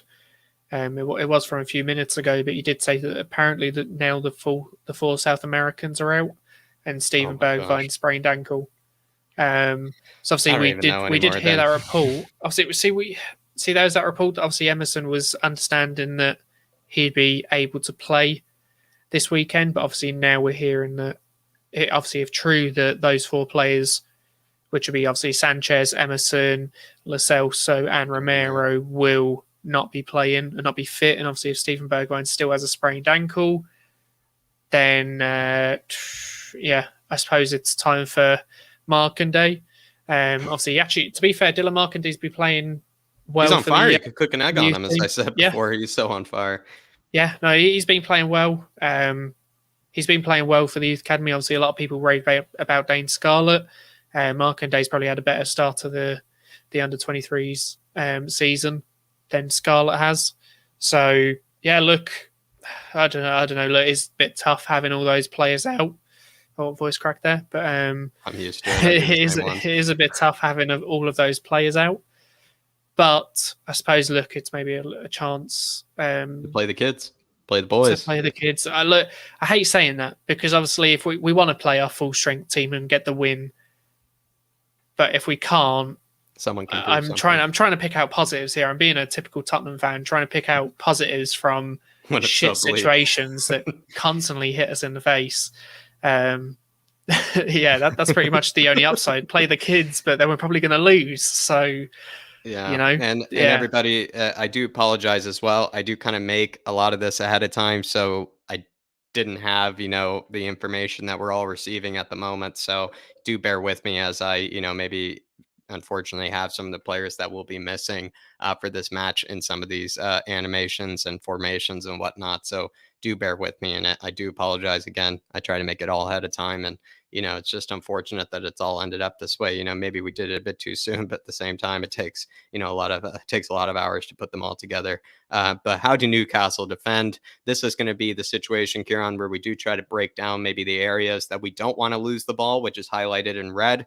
We don't want to be losing the ball, maybe in their midfield area around, the likes of Joe Linton, Longstaff, etc., because they do find then that ability to find, say, Maximin. And we can see with those arrows right there that he's just going to pick either, channel to go down, and they're just going to try to slip him in behind. He's going to then create something in from there. But if we look at the green areas, I feel like that actually, especially with the players that are near those green areas, except for now, Sonny is not going to be there, and maybe Bergwijn as well won't be there to a degree. I feel like it's still maybe areas that I would like to highlight that we could actually exploit, because, they are kind of not the best team defensively this season.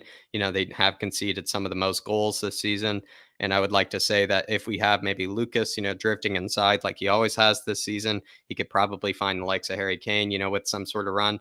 Tanguy might need to really step up for this match as well. He really will need to step up and be able to do things for us. And, if we're able to maybe find these little pockets of space in the middle, which is basically where no team wants you to play. No team wants you to be able to play through the middle. Most teams do want you to be able to try to play out wide.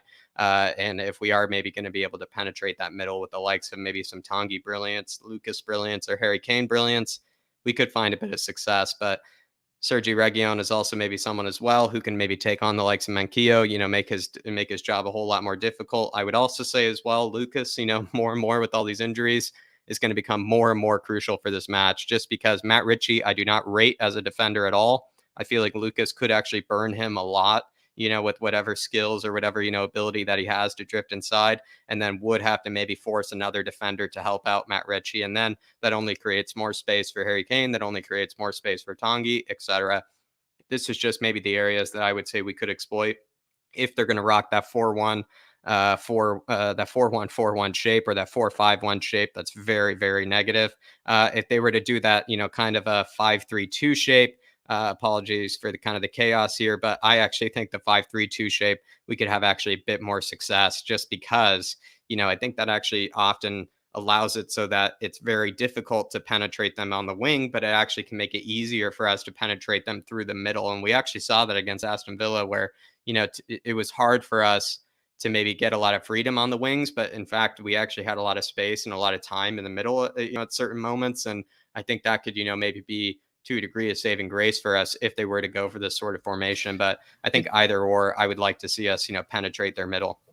If they play the 5 at the back, it's one of those formations that if we can kind of drag them out wide, we will create a lot more space in the middle, because Correct. there isn't naturally those wide midfielders, covering that area. So say the central midfielders in the likes of Almiron or Willock will kind of be maybe dragged out slightly, especially by the likes of Reguilon or Tanganga or whoever it is that's pushing forward, supporting in that attack from the fullbacks.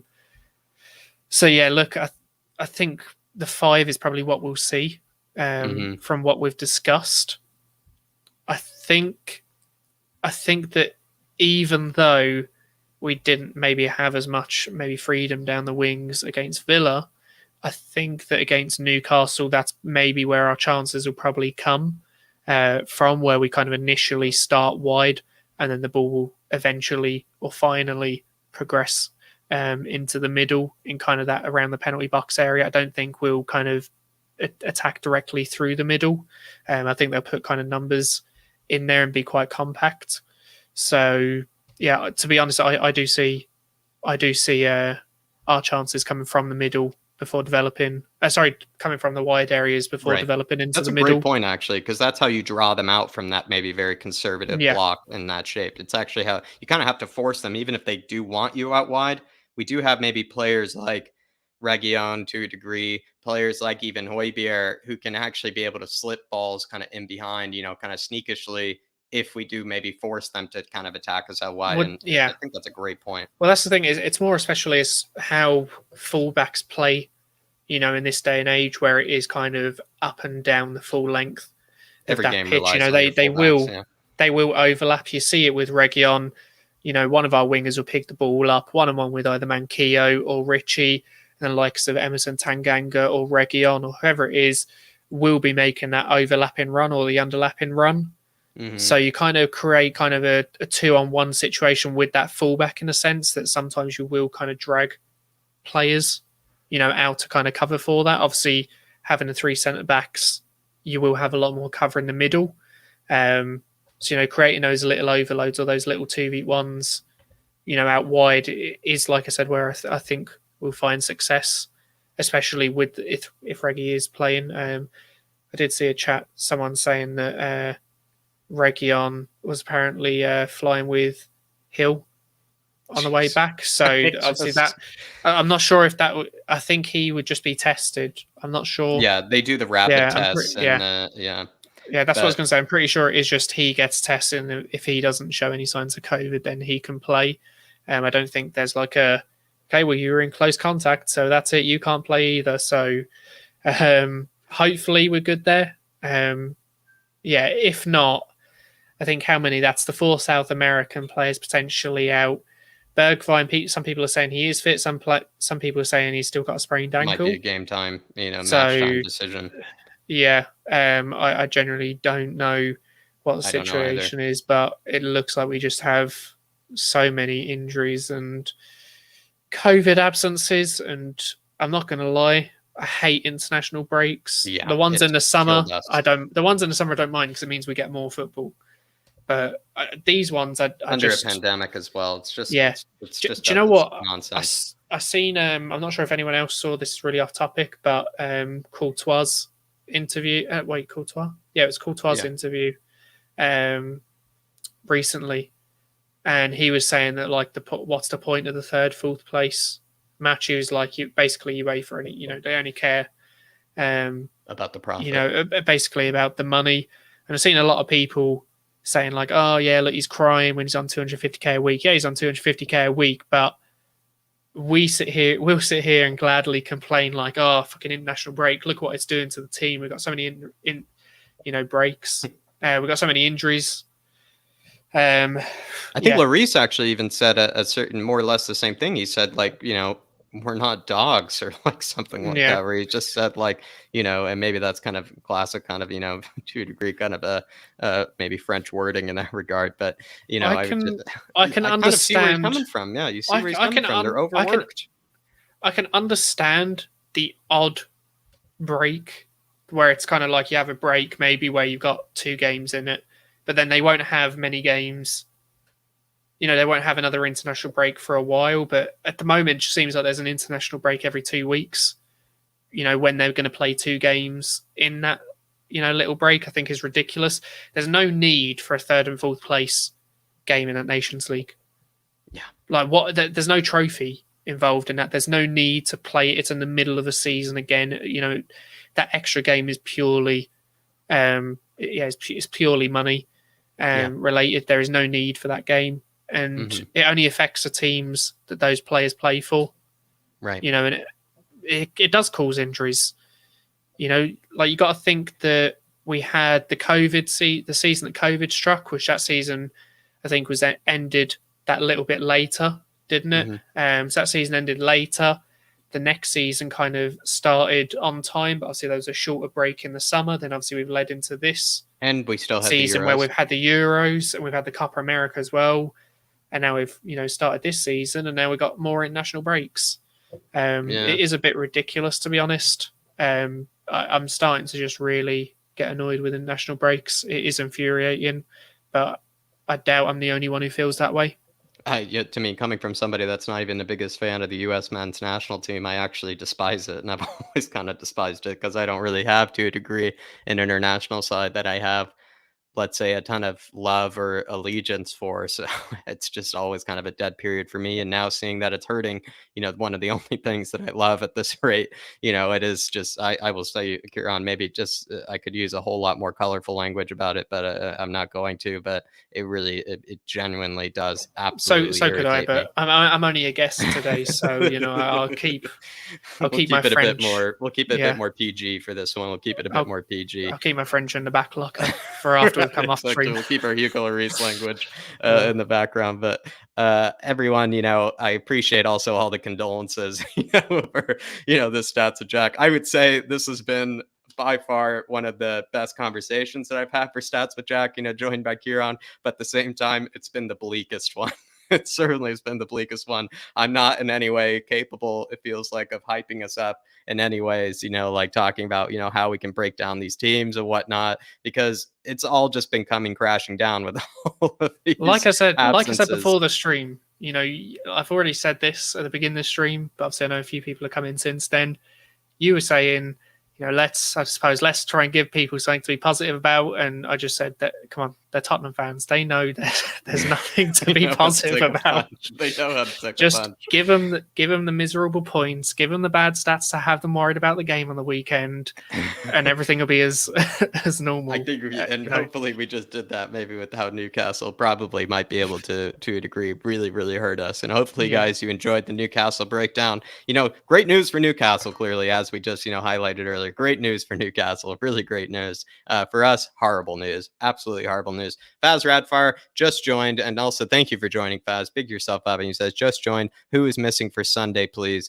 You have Sonny missing with COVID and Brian Hill missing with COVID. Reportedly, it seems like it's been leaked in that regard, and that does mean that they will be missing not only the following Europa Conference League match, but also probably as well that the next Premier League match. So they will be missing a total of probably 3 matches. And then as well, we might be, according to plenty of people, missing all of our South Americans for this Faz Radfar. And then there's also some debated rumors that we're also missing Stevie Bergwijn. Pretty much Faz Radfar, we might be playing the under 23s for this upcoming match. And I know someone like Dark Sun G, though, will be absolutely delighted to see that, because he doesn't even trust some of these players that we probably would be playing in this. So there you are. Maybe if we had Dark Sun G in the building, he would make it seem a whole lot more positive. He would be the guy that I would rely on maybe to be a bit positive about this situation, this absolutely horrible situation that we find ourselves in.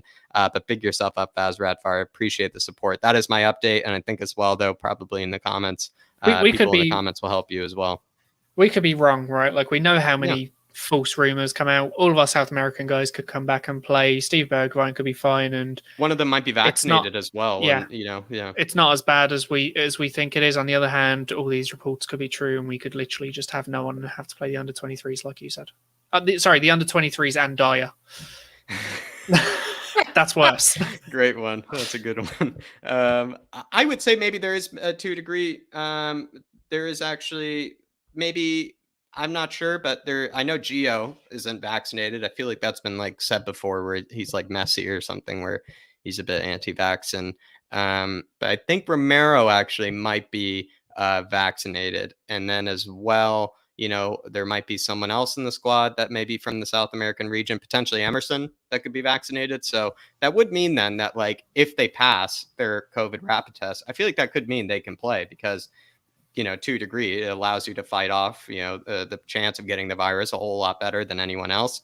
And that would maybe be a saving grace. But, we don't really have that information, because that is personal health information, I think, to a degree, whether they are vaccinated or not. And if some of them are, I would say that could be potential. I don't have that information for you, Jack. I don't think we're allowed to have that information. I don't think we're allowed to. Stats for Jack next Friday. How many Tottenham players are vaccinated? Let's break down who's been anti-vax for the players. Yeah. I think everybody, though, all players reserve their right, to think about how they will about the whole situation. But, I would say if the players did not want to be in this situation, maybe getting a vaccination, getting that jab might help them out a lot. But that's just my feelings on it. Players will probably be tested a second time before. Obviously, we're only hearing that they have been ruled out. That could just be a first test. Could be a negative. If so, they probably will. Actually, I was out on a holiday during the summer, and someone that was with us came back as positive for COVID, but we'd all been in a room with them like every day, and we all came back negative. They retested, and they were negative. And then they had another test before they went back to work, and they're negative as well. So could just be false positives being read. So if that's only the first test, we might be able to kind of get a lucky escape and it's a false positive test. Hopefully that's the case. And, the likes of Sun and Hill actually aren't out. But I suppose we'll see, yeah. Yeah, and that would be, I think, just like Kieran said, and that's actually true to a degree. You can actually have, a positive test, especially with the rapid tests. They're not as accurate, to a degree. And I know that's exactly what they use. And, as well, that's also even why they're quarantining at, probably the Tottenham Hotspur camp, is because they can quarantine in a place where they're only surrounded by their teammates and whatnot and staff. And then they're probably constantly being rapid tested, just to make sure that they're not infecting anyone else. And I think it's actually, to a degree, the quarantine rules don't make a lot of sense. But at the same time, in their bubble of Tottenham Hotspur, with how these players are kind of catered to a degree, it makes some sense, because if they constantly, give back negative results for their COVID test, then they can probably play, no matter them being like involved in a game with other players and things like that. The rapid test, to a degree, can actually allow them to play. But moving on, away from maybe the politics and the semantics of that regard, we are going to actually talk about maybe how Tottenham could set up for this one. I know now we are going to be without Romero, and we're probably going to be without Sonny for this one. I think that's been confirmed. To a degree, but so maybe we might see Joe Rodon, alongside Dyer for this one, and that could be, we'll see how that goes, especially though Joe Rodon, he has actually played quite well, actually, at times when I would say shit has hit the fan, and so he is kind of that kind of player, and hopefully he could maybe set up well for this one. But apart from Sonny and apart from Romero, this is how I see us setting up. Especially, I think we should stick with that 4-2-3-1. I think Gio Lo Celso deserved the chance to start over Tanguy for this match, But, maybe with, again, the international travel and whatnot, he probably won't get that opportunity, and that is his decision. But as well, we instead of Sonny, we might see Stevie B. We might see someone like Marcondi. The one thing that Kieran has stressed, which I totally agree with, we cannot see Dele Alli pushed out wide. We just simply cannot. I don't want to see it. But we are going to go with our unsung hero, actually, for this one. And our unsung hero has been Lucas for this one. We often do players like, I would say, Region or Højbjerg. But it is going to be Lucas this time, because especially maybe it couldn't be better timing, because we are really going to need to rely on him for this one. He has the most players dribbled past this season with 12 players dribbled past, which is actually quite decent. It's not say maximum numbers, but it is actually, decent numbers actually to a degree.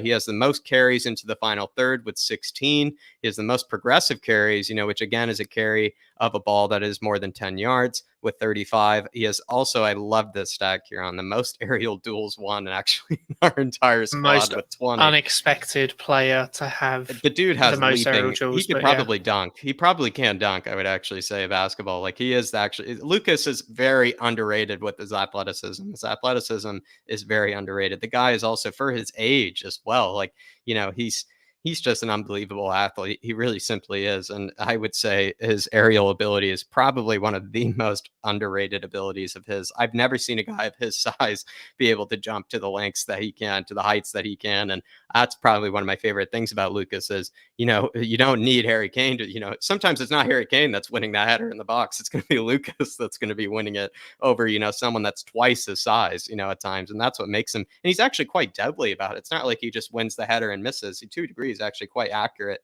with it. That's why we've seen such great goals from him in the past with winning headers or knockdowns and whatnot. But he's also tied for the second most key passes, which again is a very important pass that leads to a goal, like a pass to the assist, or just something that opens up, the pass that leads to a goal or a great, opportunity. And he is tied for second with 7, and he has the third most progressive passes with 21.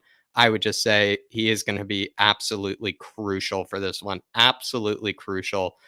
Lucas Moura, he's going to be taking all of the pressure on his shoulders, especially if Stevie B isn't even available. It really is going to be Lucas. And we also know about his ability to drift inside this season. One of my favorite things about him is he is one of the only players I've ever seen be like an inverted right winger that's right-footed. That can somehow cut inside with his right foot, not his left foot. He is a spectacular player. So any more sexuals in the audience, any more stands, I would just say, this is your slide. Yeah, no, Moore is one of those players for me. He's kind of a weird player, to be honest, because he's one of those players that sometimes he'll get the ball and he'll dribble past 2 or 3 players. And he's the only person that we have that can kind of dribble past players in that kind of way he does when he just, I don't know, when he's like, those really tight pockets and he just goes 1, 2, 3, 4 and he just beats players. Like, Jesus, Oh my God, what a run. But then there's other times where he'll be just literally running into players. Yeah. So he's one of those players. Sometimes he's amazing and sometimes just go like, what the fuck are you? It's like, have you ever seen? There's he's a meme. kind of a headless chicken to a degree in that regard. Yeah, I'm not sure if anyone's seen it, but there was a meme, and it was like, it was like a voice over thing, and it was going like, do you ever just look at someone and wonder what the fuck is going on inside their head?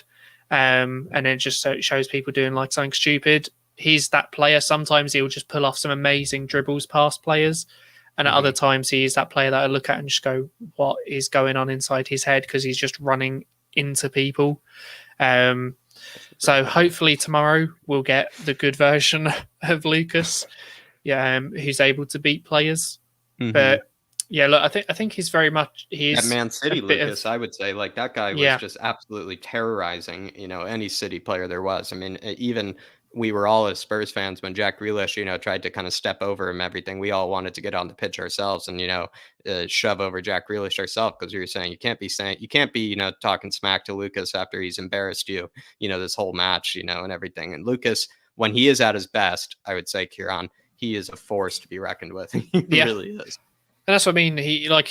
That's what I mean. He's one of those players that when he's on it and he gets the ball, he will just beat players and he'll do things with the ball that some players in our squad just can't do, or most players in our squad can't do. But then sometimes we do get a version of Lucas where it's kind of like he's not really at it today. I'm hoping we get the better version of Lucas. I think to a degree he is a little bit of our unsung hero because he's not necessarily the player like Son or Kane who's getting tons of goals. A lot of his work maybe goes, under a lot of people's noses or under out of their attention. Yeah, like just underappreciated. I think a lot of people nowadays, obviously, not necessarily a lot of people, but a lot of, say, younger people maybe look at football as who's got a team of the week card on FIFA and who scored the goals and assists. They don't necessarily look at a lot of the other work that goes on the pitch. That's not obviously to say all young people. That's just say a lot of younger people. Yeah. If he hasn't got a team of the week, if he hasn't got a team of the week card, or if he didn't do a flipping Rabona, or score on the weekend, then he's a finished, washed up player. So unfortunately, that's probably a little bit why a lot of his work goes unnoticed or unmentioned. But he's a good player for us.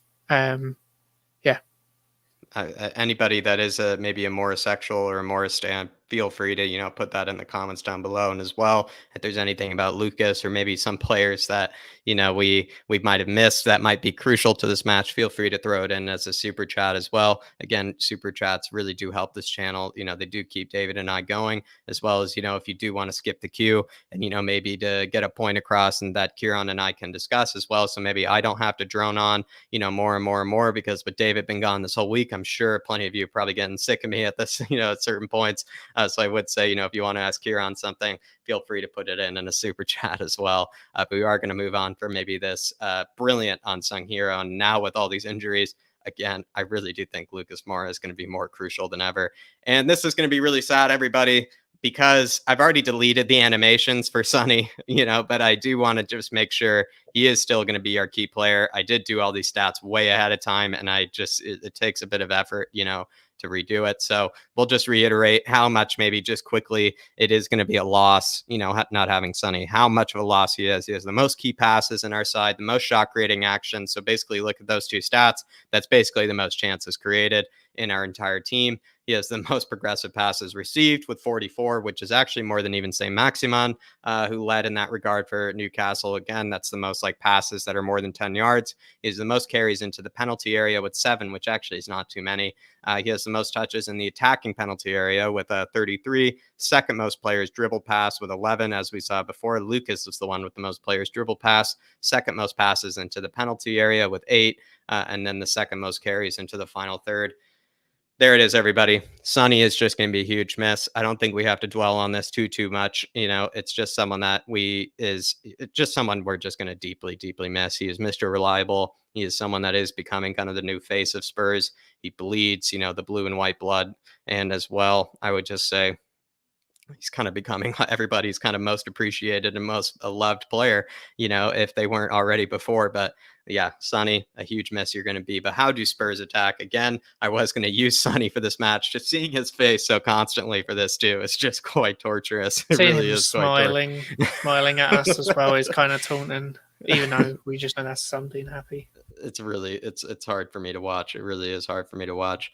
So I had to delete. I had a Sonny slide for this one, everybody. So I don't have as many slides as I would like for how we're going to win. Again, it is going to maybe be Stevie B or Marcondi. Again, hopefully it's not Deli on the left-hand side, but we don't have a slide available for who might be doing that for us. And it is going to be for this one, Lucas drifting inside. And I apologize if you do even see Sonny show up for some of these animations as well. Again, it's all very, very recent news for this one. But this is, as I touched on before, Kieran, and maybe you've noticed this. I mean, Lucas, I think he's quite unique in this regard, where he is someone that is one of the only inverted right wingers that I've ever seen that is right-footed.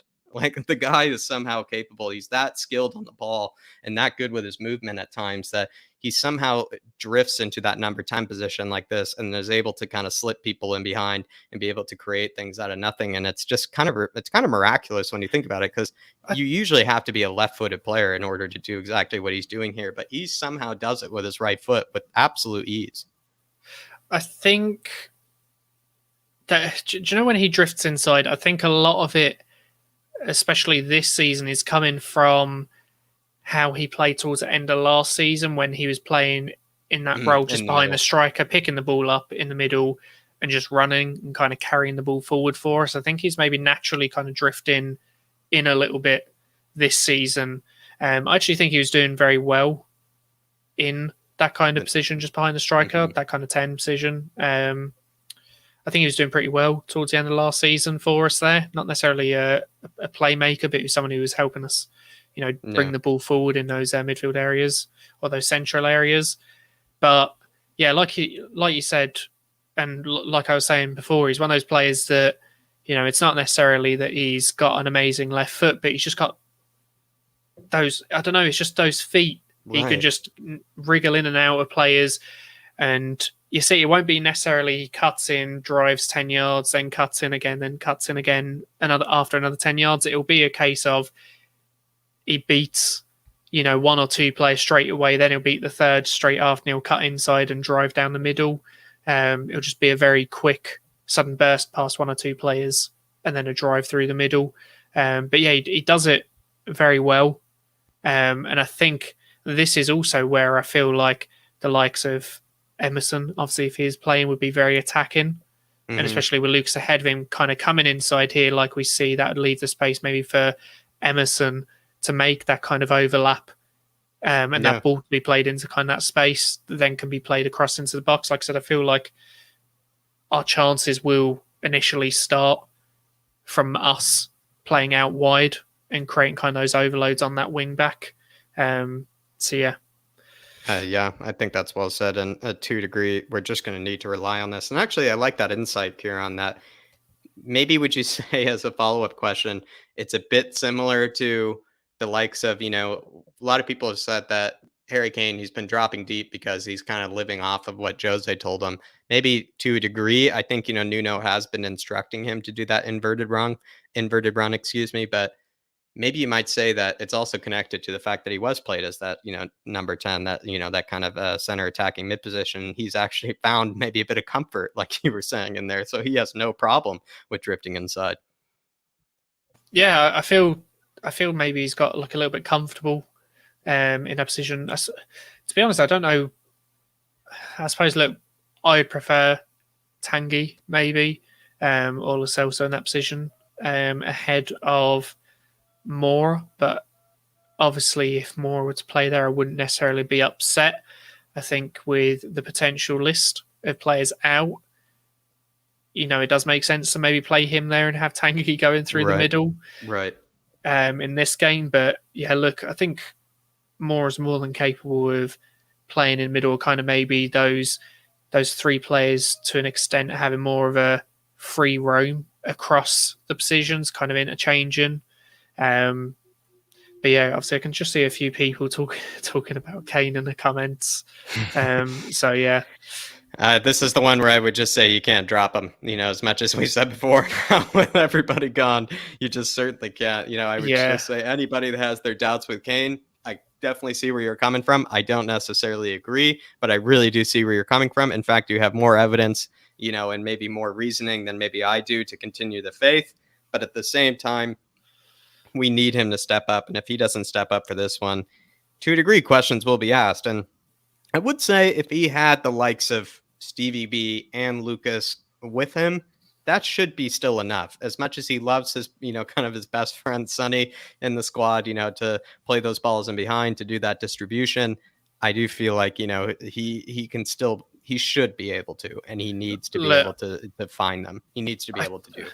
I think that, to be honest, I think Kane has to play, no matter the form he's shown recently. I think, look, especially if Son is out and it isn't a false negative, and we don't have the likes of Hill either. I just think you need Kane.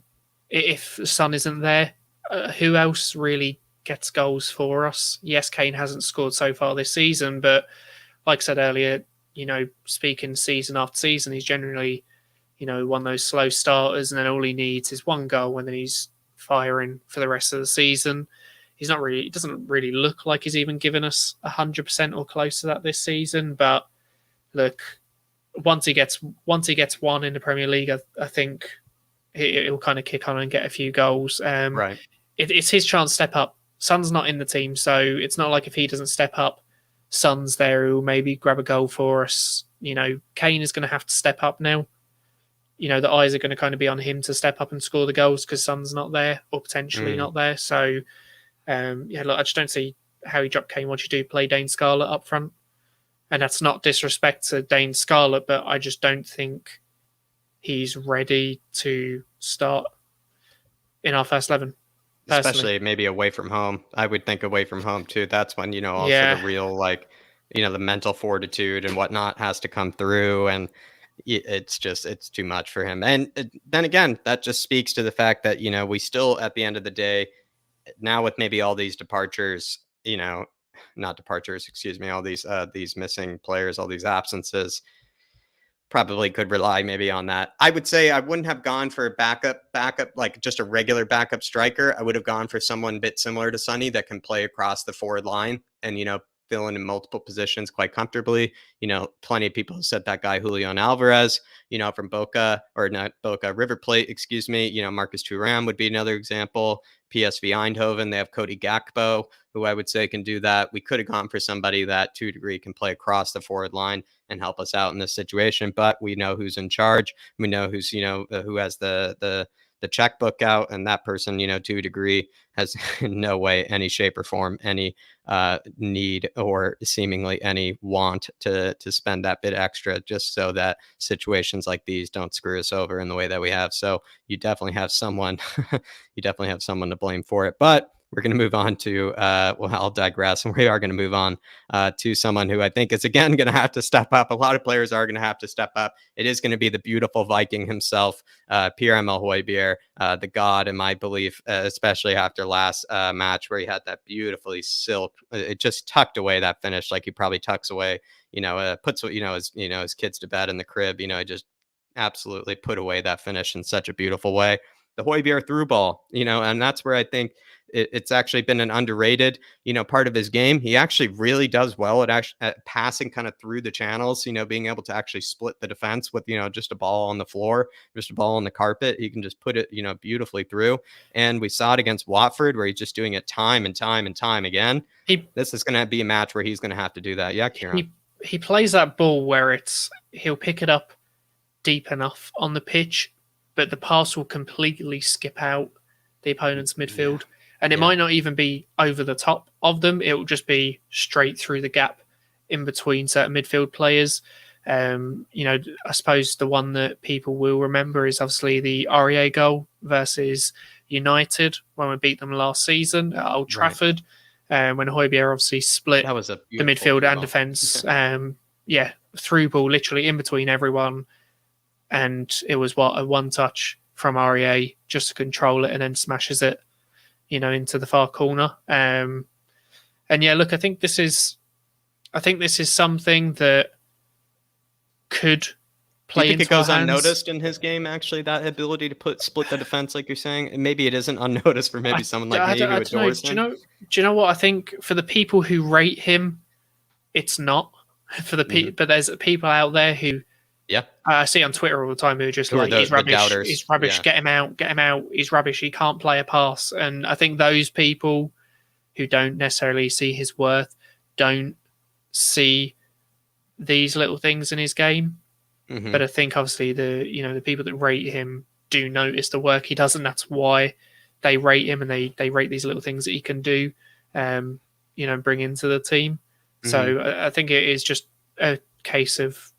If you rate him, then you notice this sort of stuff. If you don't, then you probably don't. Yeah, that's actually well dissected, I would say. And so everybody, I think we're going to need on this sort of Højbjerg through ball. We're just going to need it. It is just us kind of working it out wide. And I'm trying to kind of to a degree replicate exactly what he did against Watford, exactly what he was doing, where he would kind of just work the pitch here and then we would, work it out wide. And then what happens here is just like you said with, Aurier or someone else, he just first time slips it in right at that position, like you were kind of saying to a degree, Kieran, where he's sitting far enough back where there's not going to be somebody that will really necessarily be right on him. He'll have enough space and time, but he'll just play it in the way that he does, where it's just beautifully touched and just beautifully weighted as well. And to a degree, it probably will be someone like Lucas or Harry Kane that will be on the end of one of these, maybe, especially, Tanganga. I don't necessarily see, getting too far forward for it. And if Tanganga isn't getting too far forward, that does mean then that Højbjerg, to a degree,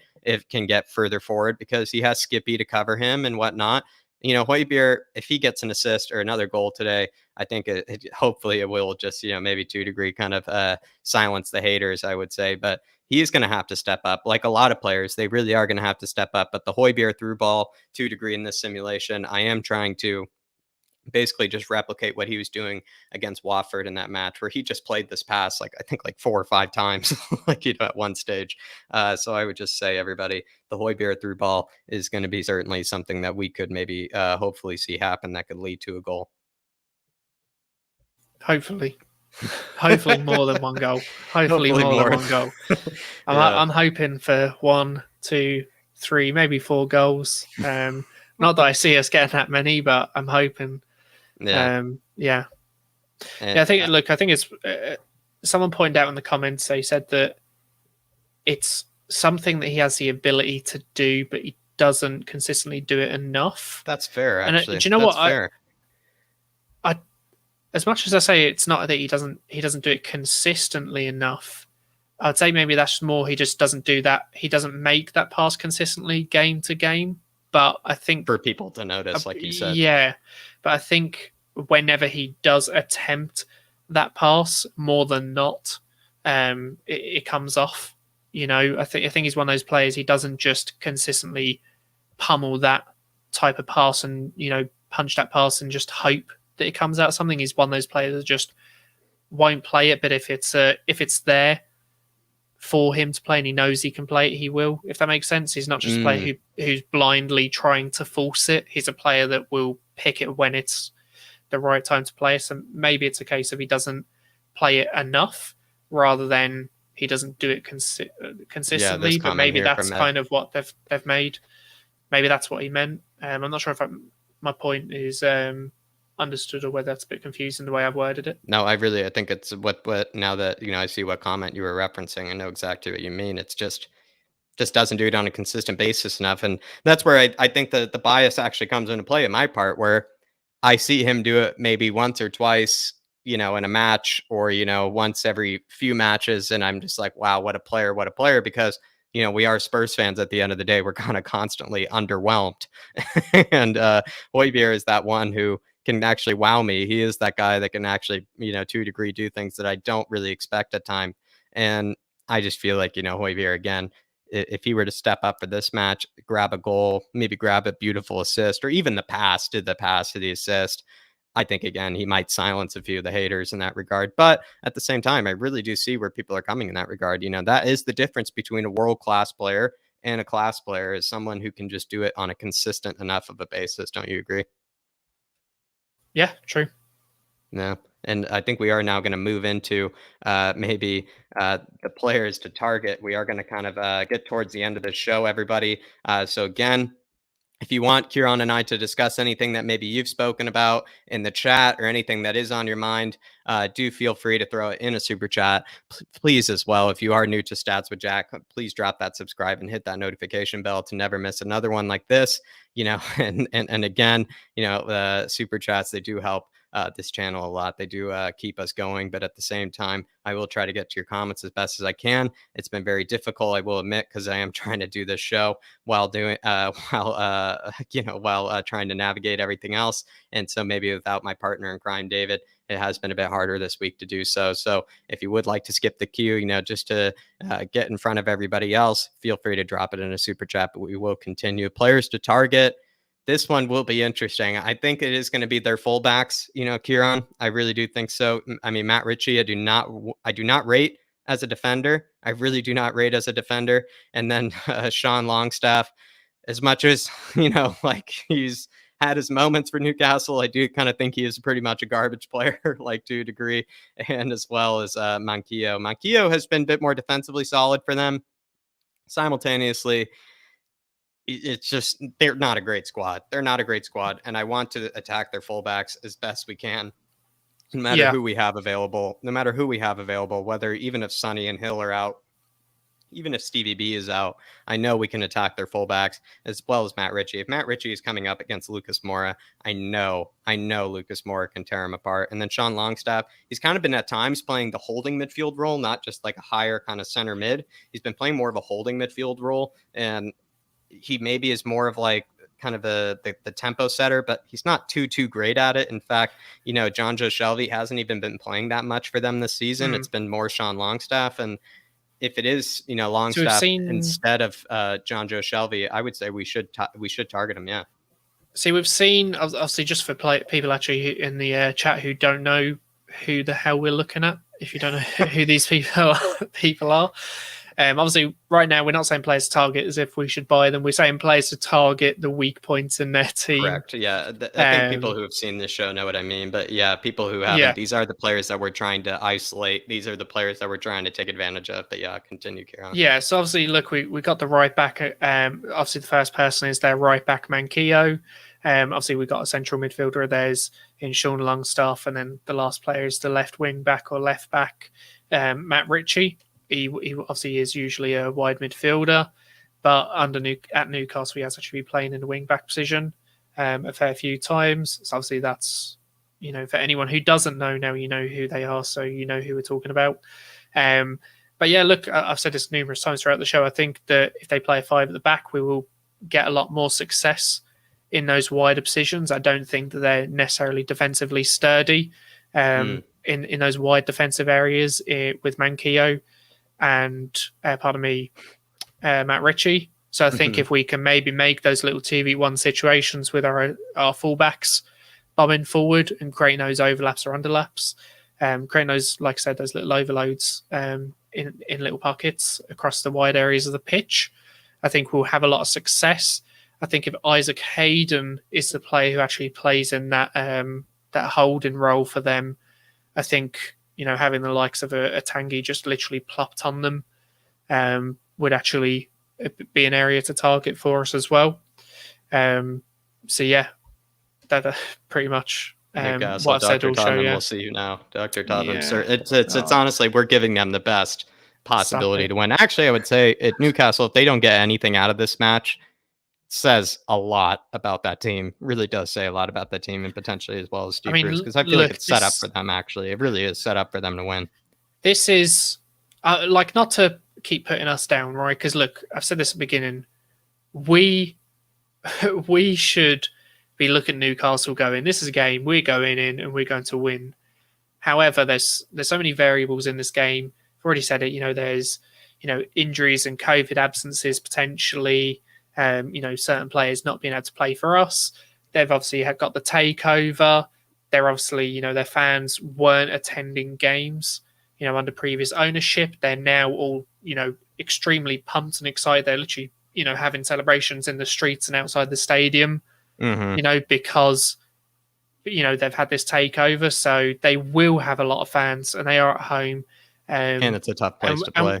And look, we've seen that the home win percentage this season is higher than in previous seasons. So the fans coming back are making a difference. And with these fans coming in and really having something to cheer for their team about, they're actually pumped and excited. So if they are going to get a result, this is the time they will get a result. If they don't get a result, it kind of shows where they maybe are as a team more than anything and how much improvement is needed to that team. However, I still do feel if we only have the 1 or 2 absences in the likes of maybe Son and Hill missing and the others are fit and available, this is a game we should be aiming to win. We shouldn't be going here, like, as much as I've spoken about their crowd and their takeover and the amount of, I suppose, not ambition, I don't know what the word, I can't think of the word now, but the amount of like hype and emotions they'll have going into this game, all still of the same that, squad. all of that taken into account, we should still be going in there going, we are the better team. We should be winning this game. Yeah. No matter, they may be confident, they may be excited because they've got to take over and whatnot, and the fans are pumping. The fans have got that stadium rocking, but we should still be going in there, going to win this game. We shouldn't really be looking for anything else. Well said. Personally. Well said, Kieran. Honestly, I will say, just actually really well said. Actually, I love that. That actually gave me, the motivation. I will say, really well said. Apologize, everybody. I know that Sonny, is not going to be available. Just again, I make these, to a degree, a few days in advance, not too much in advance, but a few days in advance. Just because, if you already noticed, it is a lot of slides. So maybe instead of Sonny, it could be Stevie, could be Marcondi, and maybe someone else to a degree. Could be even, potentially Gio if he is available, but I doubt he is. But Region still, I think Region has been actually, just quickly, Region has actually he has the most goal creating actions for our entire squad this season by actually a considerable margin. He also has some of the most shot creating actions for us. He has some of the most chances created in general, Region. So that does mean Region could step up for this one and maybe get even that, that goal that we all want him to get, finally as well. I would say Region certainly could step up to this one. And even if he's partnered by someone that isn't ideal, I would say Region, if we have a lot of the ball, Region really should, needs to step up and have a good game for this one. But yeah, sorry, Kieran. Yeah, no, I was just going to say it could even be Sonny. Obviously, at the moment, we suspect he, but like we said, obviously there'll probably be a second test, just to reaffirm whether it is a true positive or not. Fingers crossed. Hopefully it's not. Hopefully Sonny will be playing. Obviously, same with Hill. Hopefully he's not out as well, because he may not start this game, but we still do have obviously the Europa Conference League games. Obviously, we do have a game next week that you'd still like him to be fit and not out anyway. So, yeah. Jack is just teasing us with the Sonny picks. It's paining me. Literally every slide about us, you put a picture of Sonny on there, and now he might be out. It just shows. It really does show. It shows how much we rely on him. People didn't even get to see the little animation you made about how Son can punish Newcastle as well. You've had to remove that. And he still shows up every single slide. Apart from even I even had actually 2 different animations for Sonny, and I just had to delete them both because I knew it'd just be pointless at this rate. So it really does speak to how much, maybe how much I love the guy, but as well as how much we desperately need him. So there it is, everybody. But our other key battle is going to be that midfield battle, of course. As always, the midfield battle. It could be John Joe Shelby instead of Longstaff, potentially, but Longstaff has been more of a mainstay this season. Yeah, I don't think they'll change Longstaff. I don't think Longstaff will be swapped out for anyone, not unless there's an injury or a doubt of fitness. I think he's actually one of those players recently who's kind of been playing well for them. Look, obviously I say playing well. I'm not talking Newcastle well. I'm talking Newcastle well. I'm not talking like they are like being the best players in the Premier League playing well. I'm just talking in their team, in their respective team, they are more of the standout players who've been playing well recently. So a lot of people in the comments might take me when I've been saying these players have been playing well. Yeah, they're good players. I'm talking about for Newcastle. I'm not saying like these players would be good for us or any top tier Premier League team. But obviously for their respective clubs, they are, He's been one of the better players this season. So I can't imagine him being dropped unless there's a kind of fitness issue surrounding him. I'd more than expect him to be playing in that midfield. Yeah, and I just think it has to be because those are both hard workers, Longstaff and Willock. And to a degree, though, I feel like Skippy and Højbjerg, they need to step up for this one. And I think they're fully capable of it, though. I really do think they're fully capable of it. I mean, there are 2 Vikings that probably just get an absolute kick out of any sort of hard 2-man, or a 2-footed tackle or, crunching tackle that they put in. I really do hope that they're going to be stepping up for this one. I really do hope so. In maybe Willock, last time he got that last minute kind of equalizer for them. And it's just, it's hopefully we can just shut them up. Hopefully we can just shut them up and silence that midfield. But that is going to be ending it, everybody. That is going to be ending it. Hopefully you've enjoyed it. I don't feel like, there's too much optimism maybe to take out of this match. And hopefully any result that is maybe even 2-degree. Would I be satisfied with 1 point? I would think, I would take it right now if you offered it to me. But I would still want all 3 points, like Kieran really expertly motivated me to say, or to believe. I really would still want 3 points at the end of the night. And 2-degree, hopefully maybe the stats with Jack allowed you to maybe just see the threats of Newcastle, whichever ones there are, hopefully you were able to be at least a bit more informed on this one, especially going into the pub and whatnot. You can at least say, if you're not very happy about this one, if you're not really looking forward to this match, you can at least show up to the pub and, say, this is how we're going to get destroyed. This is how, we're going to be hurt. And hopefully that's what you saw today in this show. And then as well, maybe you could at least see maybe a few potential, positives from this, and that would be those Lucas Moura drifting inside kind of positions, and then as well maybe also those Højbjerg through balls. But there's not a lot to look forward to, I would say, with this match. But again, hopefully you enjoyed it as always. And Kieran, it really was actually brilliant to be joined by you. It really actually was one of the more thrilling conversations I've actually had, with Stats with Jack, because I know David has a lot on his plate all the time, and I feel like you just went into this with a fresh mind, kind of a fresh perspective, and it actually was, quite even quite relieving for me actually to be able to bounce off of you for this one. So Kieran, any final words, and also maybe where can people find you if you like and whatnot, but also really well done, Kieran. And everybody, please give Kieran the big ups in the comment, give him the GGs, because he really did deserve it. He did fantastic. He really did do fantastic. Yeah, no, just obviously nice to be back on the channel again. Haven't been on this channel in a while, so nice to dust off the cobwebs on my webcam and come back on the show.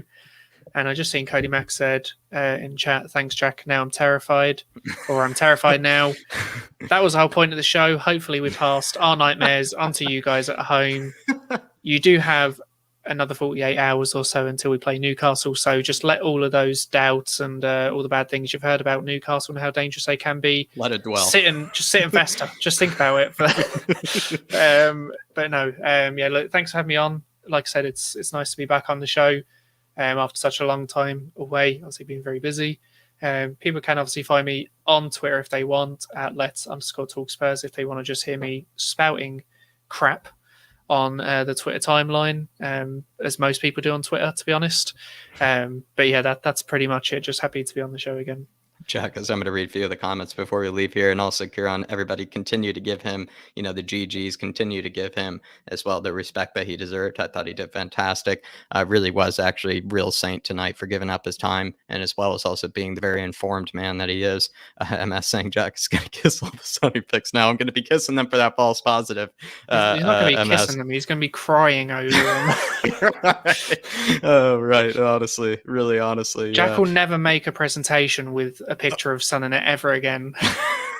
Never will. Literally, the whole I'm presentation. actually disappointed with how I've now realized how much we include Sonny in every photo there is. Like, you can't avoid the guy, especially that smiling the whole face. presentation. I wish he didn't smile in all those pictures, Kieran. The whole presentation was literally based around Son until before the stream was about to start, when like, oh yeah, no, Son's out apparently, and you were like, what?